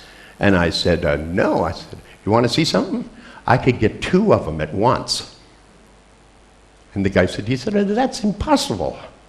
Not if you hallucinate visual laser line so that when it hits and knocks this one down, it'll ricochet across and hit that one like a perfect pool shot. That's what pool players do that win. They hallucinate lines of the perfect things, and then they just knock the balls along them. It's an internal strategy. See, some people can see things that aren't there. In fact, everybody does. Some people just make horrible choices about what to see that's not there. See, some of those pictures that she was making in her head yesterday to make herself worry that made her feel bad, and voices right here, that wasn't a real voice. It's a neurological response. It's just like this one. So that when I go, it's nice to meet you, Paul, take a look at your hand, take a deep breath, and close your eyes, and drop into a deep, deep trance. Because it's time to feel good and to learn something new and important as you drop down deeper and deeper still. Because in the middle of a handshake, there's no programming. And since everybody else has programmed him to have bad feelings, I'm going to say that when I touch you here, a wonderful feeling will shoot through your entire body. And it will spread now. That's right, double it and double it again. And I want you to realize this is just the foundation of the wonderful good feelings you can have every time you were planning in your life to feel bad. You know, disappointment requires adequate planning or you wouldn't know when to do it. Think about it. And if instead, all the times that you've been frightened, don't walk across fucking hot coals. Become curious. That's what fear turns into, curiosity, sensory acuity that tells you where not to step. You know, the next thing people will be doing is sleeping in their barbecues, you know. This isn't going to make you brighter. But if you take this wonderful sense of well-being and double it, and double it again, that's right. Now turn it up. Let it so your neurology begins to sing. Curl your toes back. And let it rush up your whole body into a smile. You don't smile with your mouth, you smile with every part of your skin. And then what you do is you think about the person you love most in the world. And you take this feeling and you think about the stuff they do that drives you crazy, only you feel this way instead. So when they come in and make those sounds that normally start arguments, instead you feel this good about them. That's what I call marriage counseling. Then you can't fight anymore. It's insidious. That's what I like about it. And when your kids do stupid stuff like not cleaning your rooms rather than going in and ruining their entire life by giving them bad feelings, you take this feeling and you quadruple it. And then you sit down with them and show them how to put things away and make them feel this good when it happens. And then they'll learn to take care of their things and themselves. And they'll learn to build from good feelings strength. Strength doesn't come. I'm not highly motivated because I feel badly for the world. I'm actually, what motivates me to have written 30 books is because I like the feeling of getting things done. I'm a finisher, right? And I like doing it because it pisses everybody else off. I quit smoking primarily so that I could do it without discomfort because everybody wanted me to suffer. I used to sit and smoke and help people to quit smoke. And they go, why aren't you quitting? And I goes, I don't feel like it. I haven't got a reason yet. So when I did quit, people came to the hospital and they went in and they said, oh, it must be tough that you can't smoke in here. And I went, nope. Hadn't thought about it. I said, well, I heard you quit 3 days ago. What happens after you eat a meal? Even the doctor did it to me. I said, well, are you having trouble? Don't you really feel like you need a cigarette? And I said, no. How about you? And he goes, well, I've never smoked. And I said, well, you might surprise yourself. And he goes, oh, I'll never start. And I went, tonight. Not you, Paul. You're going to start tonight. And it's going to double for the rest of your life every day. Because every time your conscious mind finds that you're feeling bad and treating people badly when you shouldn't, If you feel this good, what happens is your imagination begins to run away with you, and you begin to hear yourself talking differently, see yourself acting differently, and doing things you've never done before. Even when you play golf, every ounce of stress makes you a worse golfer. Somebody hired me, a very rich man hired me. Took me to Pebble Beach. I've never played golf in my life, never had a desire to. I don't like to chase balls. I have a dog for that. And even she's not into it. She looks at me and goes, so who's going to get the ball down there? And I go, you are. And she goes, I don't think so. Why don't you just go to the store and buy me another one, okay? Now, but I went there and I sat down and I asked 5 of the master golfers. I sat down, this guy who knew all these people because he was a very rich guy. And they had no idea who I was. I sat down and I said, I've never played golf. I said, but I've watched you guys on TV. I'm totally confused. I said, you put the tee in the ground, you put the ball on there, you get up there, you look down the fairway, you go like this, and then you look again. And you go like this, and then you look again. What are you looking for? How do you know which time to hit it? And they all went, I don't know. And I said, stop and think about it. Because if you're looking for the best time, think of the best time you've ever, the time you sunk the hole-in-one or got the closest you ever got. What happened when you looked up that was different than the other times? And one of them was, the fairway shrinks. Cool, huh? If you went into a deep enough trance that the fairway got really short, of course it would be easier to hit the ball there. I designed the American pistol training course around it. So that, of course the targets are hard to hit, they're too fucking far away. So I had people go into a deep altered state and move the target right next to them. It's very easy to hit it then.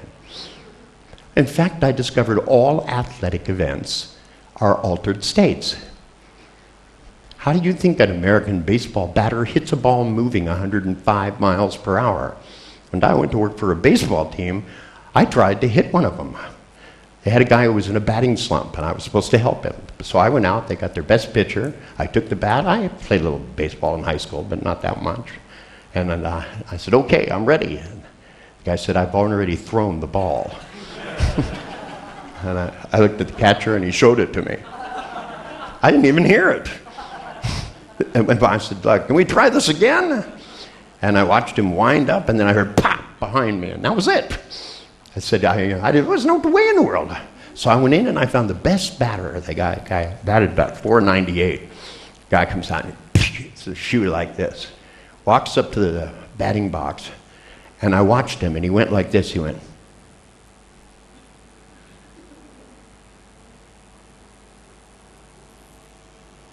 Got in, looked down like this, and I said, excuse me.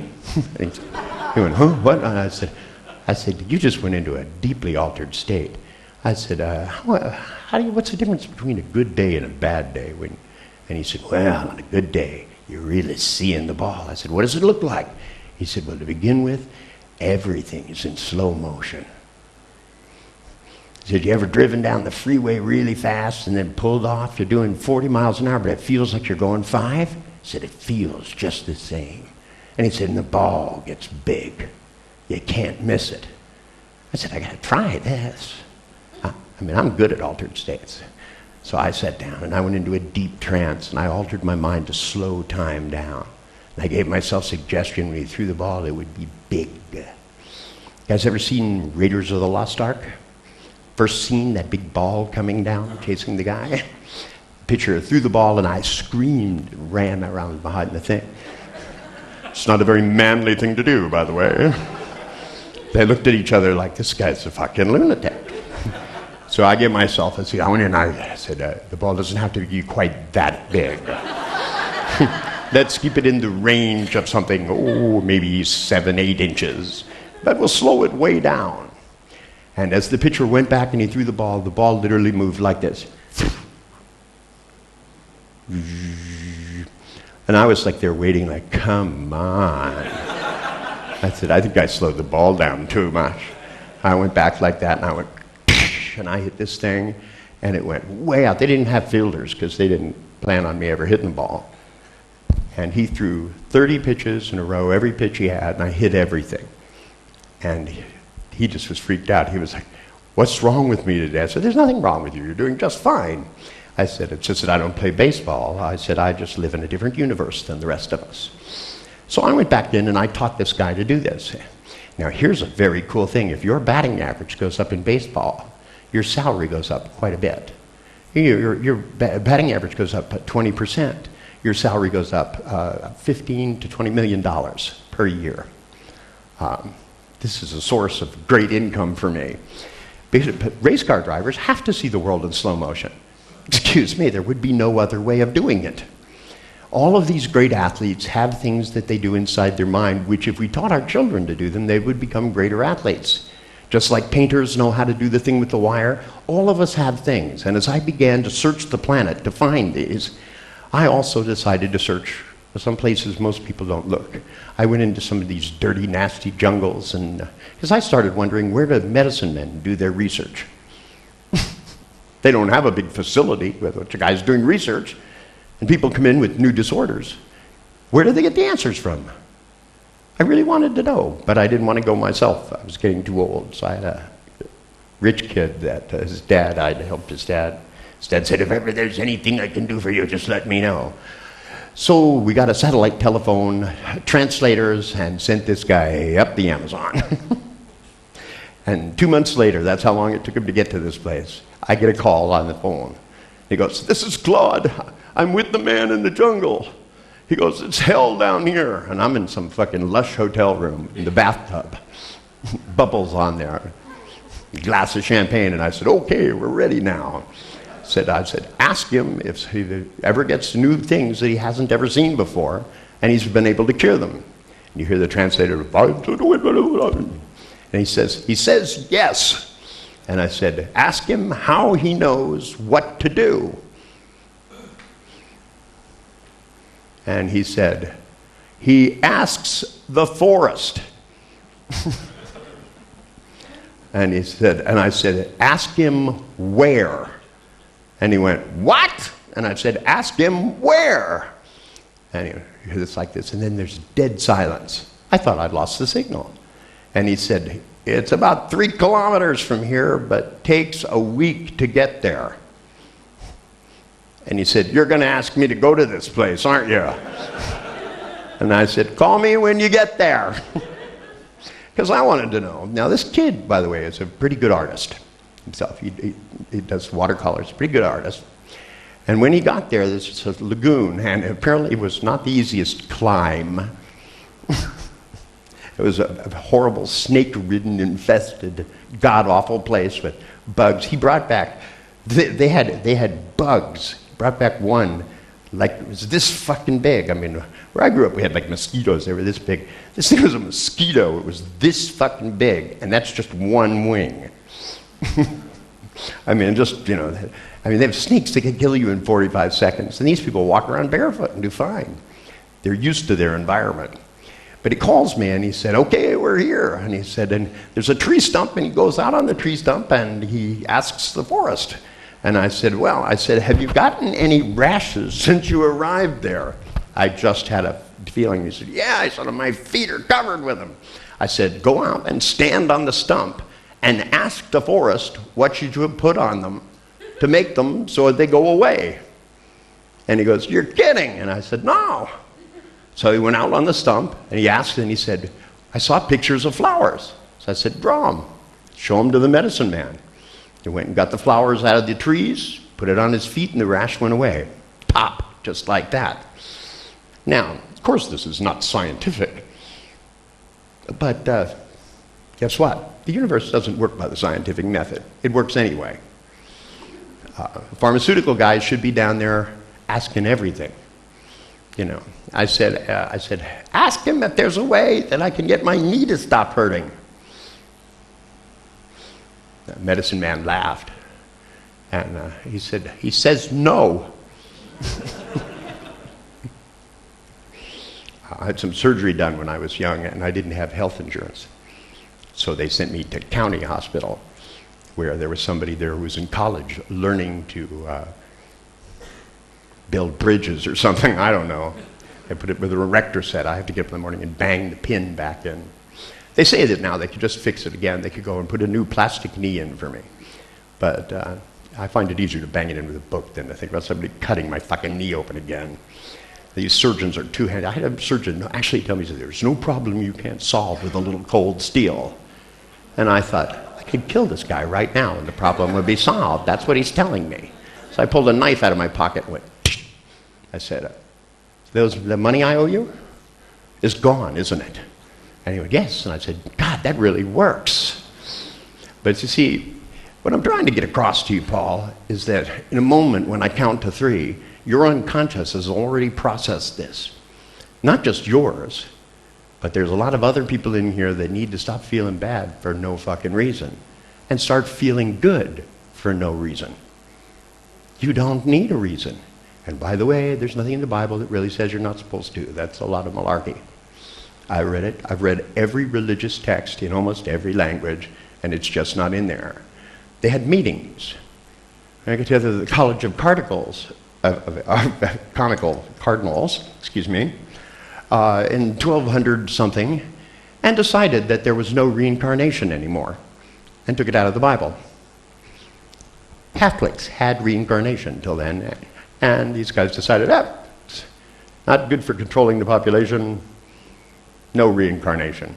Vatican II, they fired St. Christopher. Where I grew up, half the town, the guys were buying St. Christophers and wearing them. Did they get their money back? No. Niels Bohr's won the Nobel Prize for the model that says there's the proton and the neutron and the electrons go around it. You guys all remember that from school. Well, it turns out there's no neutron. Did he have to give the money back? No. Did all the millions of things we invented with that model disappear? No, they're all still here, plastic, all that stuff. As it turns out, the atom was supposed to be the smallest thing. We got inside and found out there were particles. Then we got inside and found out there's nothing. Nothing but smoke and mirrors, minus the smoke and minus the mirrors. Now, as a physicist, most people are frightened by this thought. I find it fascinating that reality still is here, still holds together, and we have no idea how.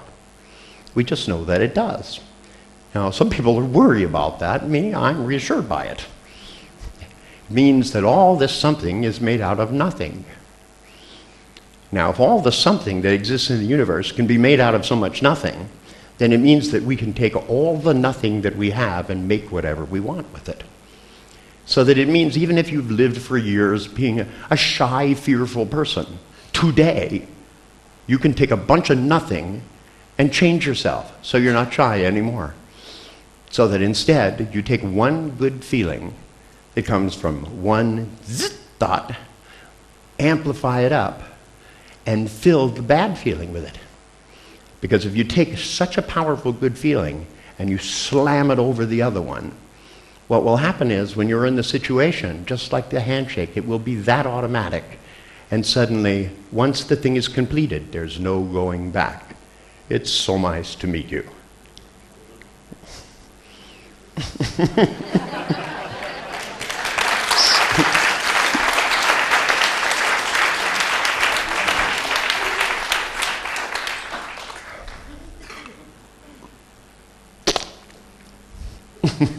I just like doing that. As people go, he spit on the hotel. Yep. And it needs it too, by the way. Somebody should redefine the term cleaning. He says, the water, it's the only clean spot on the stage now. They're going to have to clean the rest of it to match. They'll go, that's a spot on the stage. That's clean water. Where the hell did that come from? They'll have to now use clean water and do it on the whole thing. When I was at the Vatican, by the way, I was there with another religious guy. He's a yogi, and he's a Zeke, and a very powerful man. And he had gotten an invitation to see the Pope.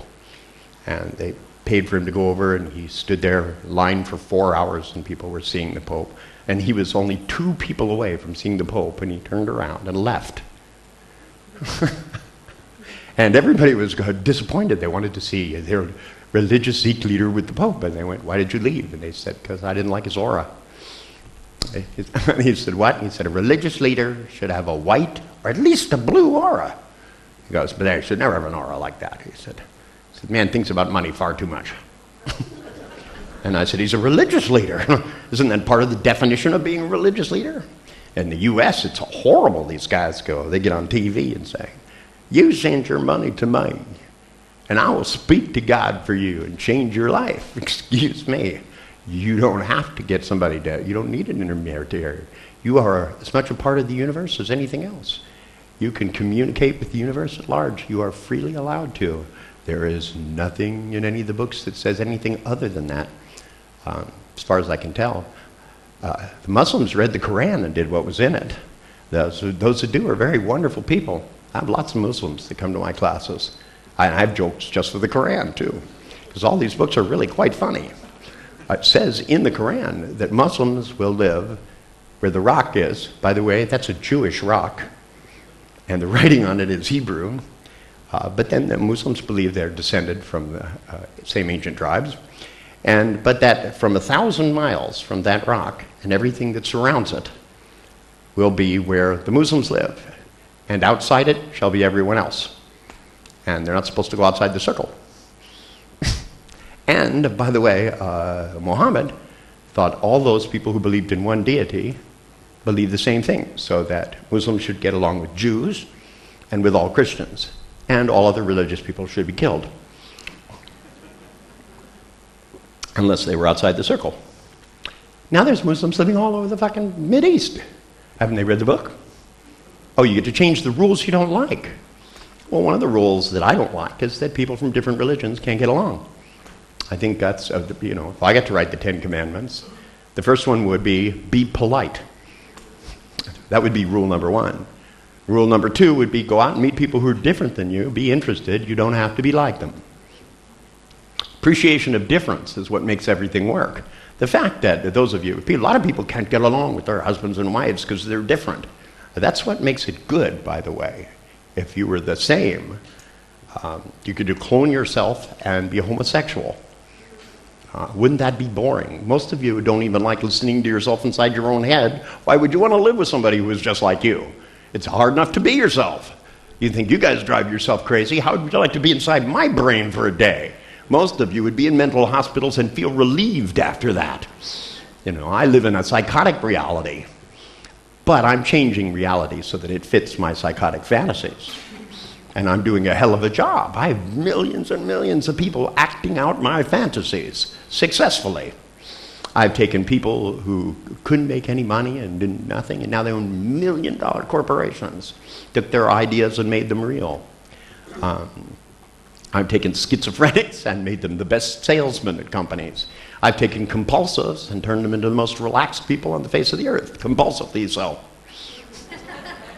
I kept asking psychiatrists, what's hard? Give me something difficult. They went, phobias are hard.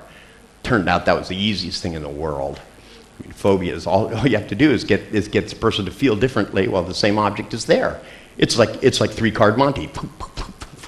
See, now you're afraid. Float outside of yourself and watch yourself being afraid of that car. You're looking at the car and you're not afraid now. So suddenly their fears disappear with disassociation. But then I found out the meditation I had you do yesterday, this is a Vedic meditation, 30,000 years old. Now, if I studied for 30 fucking years and ate rice and starved myself and fasted and all that, sat with my legs crossed, the top of the Himalayas where there's no fucking air, then I would have died. Nobody would have found out. I thought it was a lot better that besides I didn't like it, there was no beds. And there's no fucking road either. We got a big Land Rover and we drove up and the road ended. And they said, well, now we have to rent Sherpas and camels. And I said, excuse me, got my satellite phone. Called up. I had an Army helicopter sent in. Special forces. And these guys took me up there, dropped me off. Set up a whole tent for me, did everything, Best lifestyle of anybody up there. Electricity. They put a generator up there, supplies, everything. And so I was supposed to wait to see this guru guide. I had to wait for the translator to climb up the mountain. He wouldn't go in the helicopter. He was afraid of it, so he climbed up this fragile cliff and wandered across. So there's this little village, and there's guys there, and these people all over India worship this guy. So he does all kinds of very trippy stuff. Why does he live up on the top of this mountain? Because people pester him if he's in the city. And I understand that. That's why I moved away from California. People kept coming over to my house in the middle of the night telling me they were schizophrenic. I said, so what you're telling me is you make really bad decisions. And it's 3 in the morning, you've woken up my children, and I attack German shepherds on the side. There's a reason why I do that. Training dogs was easier than training people, very lucrative, and I got to have 50 or 60 guard dogs at all times. You have no idea how many pant legs, tennis shoes, and bags with writing, crazy fucking writing. The nuttier people are, the more when they get to the end of the page, they start up the side, round and round. Any of you who work with lunatics know exactly what I'm talking about. Come in with briefcases full of all this crazy fucking stuff. Should have seen, I had this guy who wanted to be governor of Oklahoma. Oh no, that's right, he was governor of Oklahoma. And he wanted me to help him with his campaign to get reelected, and I listened to him talk for 30 minutes. And then I talked to him for 30 minutes and he retired. He had an image of how the United States should be dominating the world. And I said, excuse me, we can't even get along with ourselves, you know. It's not safe for black people to walk in some neighborhoods and white people to walk in some neighborhoods. Black people are robbing each other's houses rather than driving 4 miles and robbing a white person. We haven't got this stuff worked out very well. You know, I mean, people are molesting their own children. Our educational system is deteriorating at the most rapid rate of any country on the face of the earth. When they have all these financial resources, but they don't have anything to teach teachers. And when I tried to install stuff in the school system, they decided that, they said to me the most ignorant thing you can possibly say. I've been a teacher for 30 years. This is the way I've been doing it for 30 years. And I go, and for 30 years it has not worked. So wouldn't you rather spend the next 10 doing new and exciting things? And they said, nope, flat out. They said, why should I change now? God, what's the risk? Life becomes more exciting? You help more people? You know, they told me it was the class size. All they talk about is class size. So I said, okay, I'll try it. Did a little experiment. I took 2,000 fifth graders by myself and taught them everything you can learn in the 5th, 6th, and 7th grade, including algebra and calculus, in 1 week with 2 hours of class a day. That was it. I taught them how you do things. And we had extra time, so I taught them chemistry.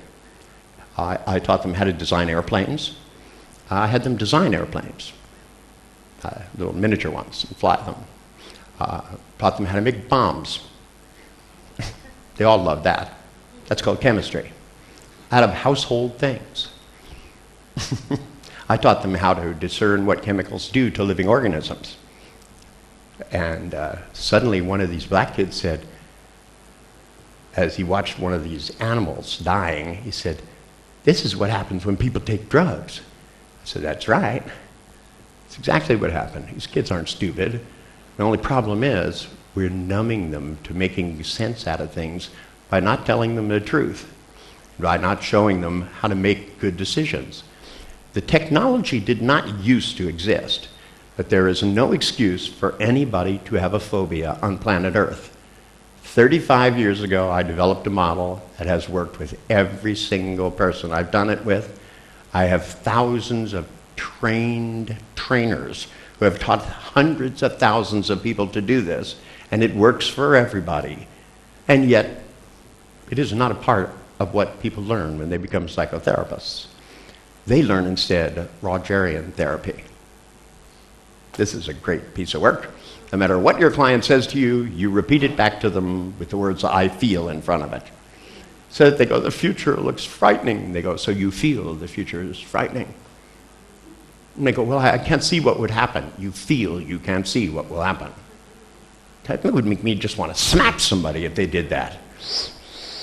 But if you do it in nice tonality, charge $100 an hour, $200 an hour, you can drive a Mercedes and feel like you're a really nice guy. Till I come along and say you're a thief. If you don't give this guy something so he doesn't have the fears, you're stealing from him. If these teachers say, oh, these kids don't have to learn because they're educationally handicapped, they have a learning disability, so I don't have to count these. And I'll just teach these kids just second grade words, because after all, knowledge is not developing at an accelerating rate to the point where people have to be able to learn as fast as they can. Any of you having trouble with your home computer? You know whose fault that is? Your elementary school teachers, because they didn't teach you how to learn things quick enough. Because by the time you start to get a handle on this home computer, it's going to be antiquated, and you're going to have to buy another motherfucker. It's going to be worse. You're going to have to be able to get into the state of learning quickly and finding only what works and not worrying about mistakes. There's no time. Don't you think so, Paul? Now, think of what you used to feel bad about that people did, Paul. What happens when you think about it now? Does it make you feel bad? Doesn't, does it? Magic dust. Now, if you can do that with one handshake, what do people do in college for 5 years to learn to be a psychotherapist? Excuse me. I don't get it. They're reading books. Oh, yes. Rational emotive therapy. That's where you explain to people how stupid it is to have problems. They learn Gestalt therapy. This is where you talk to people who aren't there to become sane. And have you done? I have a black belt in Gestalt therapy. I fear no furniture. I can beat up any couch, any chair. I couldn't believe the very first time I saw someone do this. By the way, I wrote Fritz Perls' last 2 books because he died. And I worked for the publishing company, and nobody else could work with Fritz. They were all intimidated by him. Fuck, I could kick his ass. He was 70 fucking years old, man. I was not afraid of this man. He'd taken a royalty advance. I sat him down. I said, you're going to write a book. You're going to work 6 hours a day. I said, or I'll break one of your fingers. And he said, I'll have you arrested. I said, yeah, and then when I'll get out, I'll be pissed off. I said, you don't want to do that. You're too close to the ocean.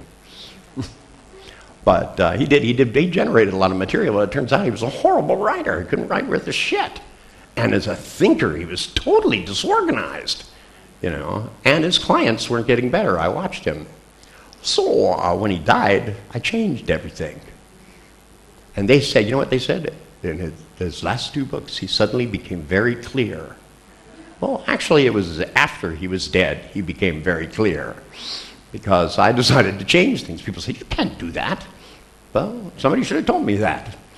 But to me, looking at a chair, hallucinating a dead relative, beating up the chair, is not a formula for mental health. Think about it. Hallucinating dead relatives is probably not a good formula for mental health in general. Hallucinating live relatives is probably not a good formula for mental health. Being able to tell the difference between good decisions and bad decisions. Say, when you had bad reactions to the things that people you love did, you just did it, and it was like you had no choice, wasn't it? Okay, that's my definition of lack of freedom. No choice. See, I find as soon as people have better choices, they can't even get to the bad ones. So when I started working with heroin addicts, I thought, well, first thing I got to do is get, you know, this addiction thing is a terrible problem. I'd seen people die the whole time I was growing up. I was a musician in the 60s. Just everybody I know overdosed. Most of them died of heroin, guys like Jimi Hendrix and Janis Joplin. What a waste of talent. You can become addicted to a horrible drug, and they were not smart enough to look at it and go, this is killing me. They go, who gives a fuck, man? I mean, excuse me. So I gave them phobias of needles. Step number 1, just to buy them a little time. I did such a good job, the doctor that had asked me to do this project couldn't give his patients shots. I had to take him aside separately. I didn't even do it on purpose, right? He just stayed in the room while I talked to the heroin addicts the first time. Because they brought in these 20 people that want to be rehabilitated, but were promised free heroin if they participated in the program. For the first 3 days, I did nothing but put them in deep trance and make sure they could do hypnotic phenomenon.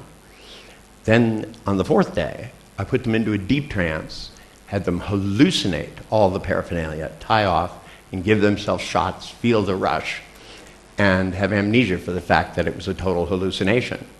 And for 6 months, they did this on a daily basis, and none of them went through withdrawal. They took no drugs for 6 months, and none of them kicked. They all were all just the way they had always been. They would even start coming down and start to go through withdrawal, and they would tie off and shoot up with no drugs. In fact, nothing to tie off with. Nothing but ideas. And then I put them in another trance, and I told them their unconscious would let them see what they had already achieved, and that they had solved their problem, and that what this meant is that they could solve any problem. Now, one of them in the room began to go through withdrawal immediately. Just broke out into the sweats and just in pain. And he goes, I have to have a shot. I have a shot in 6 months. I said, that means that you're free. And he said, I'm an addict. And I said, no, you were an addict. He goes, but every time I've gotten off the drug, I've gone back on it. And I said, but there's only one difference this time. This time, if you really need to relax, you can realize it wasn't the drug that was making you relax, it was your body's response to it. So I looked at him and I said, relax. And he did. Now, they tried to recapitulate the study. They had other people do the hypnosis and it didn't work. And they wrote articles about it. And they said it meant that what I did is not a promising way of treating addicts. And I wrote an article saying, this is a demonstration that they picked bad hypnotists. And that what we really need is to teach people to be really good hypnotists if we're going to work with these things. Really good hypnotists are really good teachers. They're really good actors. They're really good musicians. Really good, great prize fighters do not fight in the waking state. Excuse me, if you've ever seen guys going out to a fight, they look like they're in a very deep trance. The people lead them out there. Because what do they have to do? Pain control, number one, that's a good idea, don't you think? Somebody's going to plummet you with their fists. Pain control would be first rule of business. You're going to have to see things in slow motion. The guy in the deepest trance always wins the fight. I go to Las Vegas all the time, South Lake Tahoe, go to the fights, check out the fighters just beforehand, see which one's in the deepest trance, place a bet. I've never lost. The guy in the deepest trance can slow down time more than the other. He's going to hit the guy more often. And he's going to be able to take the most strength. Guys who fly jets at 2 or 3 times the speed of sound, when they get out and get in their car, guess how long it feels like it takes to get home? Their description is great. They go, oh, man, and they never feel safe on the ground either. When you're in the air, you go down or right or left, you're not going to hit anything. But, when you're in a car, there's stuff all around you. They feel closed in. But, the sensation of stuff going by. I was given a lift by a general. I had to go somewhere and do something. And he said, well, I'll take you in my jet. And he took me outside. He had an F-16 jet. Very expensive toy for a general to have. He was an Air Force general. We got in and I put a mask on. I had to wear a flight suit. And as we were rolling down the runway, he said, whatever you do, don't throw up because you'll choke to death on your own vomit. And he went, and started spinning donuts up in the sky. And my stomach went like that. And the moisture in the air streaked by like this. 32 minutes later, for leaving California, we were landing in Washington, D.C. When I got out of the plane, I could not stand. My legs were like this. They had 2 guys holding me up like this. I couldn't even see. My eyes wouldn't even work. They usually work up to this stuff gradually. He just thought it would be funny. They brought me into this meeting and sat me down on the table. I couldn't even keep the chair still. It was like having seasickness, but without the sea. I was in the chair and everything is moving around like this. And he said, how do you feel? And I said, like I'm going to really hurt someone later. He said, yeah. He said, it'll take you days to get over this. And I went, take days, get over this. Looked at him and said, now would be a good time. And he went, how did you do that? And I said, by the way, what was your name? He's probably still standing there looking out that window with that sharp burning sensation up his butt. It's kind of like Tony Robbins' fire walk, except the coals are inserted one at a time. And you think about what you really regret most having done and how you're never going to do anything like it again. It is a choice. Now, I'll tell you what we should do here is take a little break. I don't have a watch. My watch broke thanks to the airlines. Yeah, the airlines did a nice thing. I was late for my flight, so they made me carry my luggage to the plane. And I had to carry since my wife was in a wheelchair, I had to carry hers too. So I stuck my hands through two of them and grabbed the others. And I broke my watch. So what time is it? It's what? 10 to 12, okay. So let's take a 20-minute break and then meet me back here, okay? Thank you.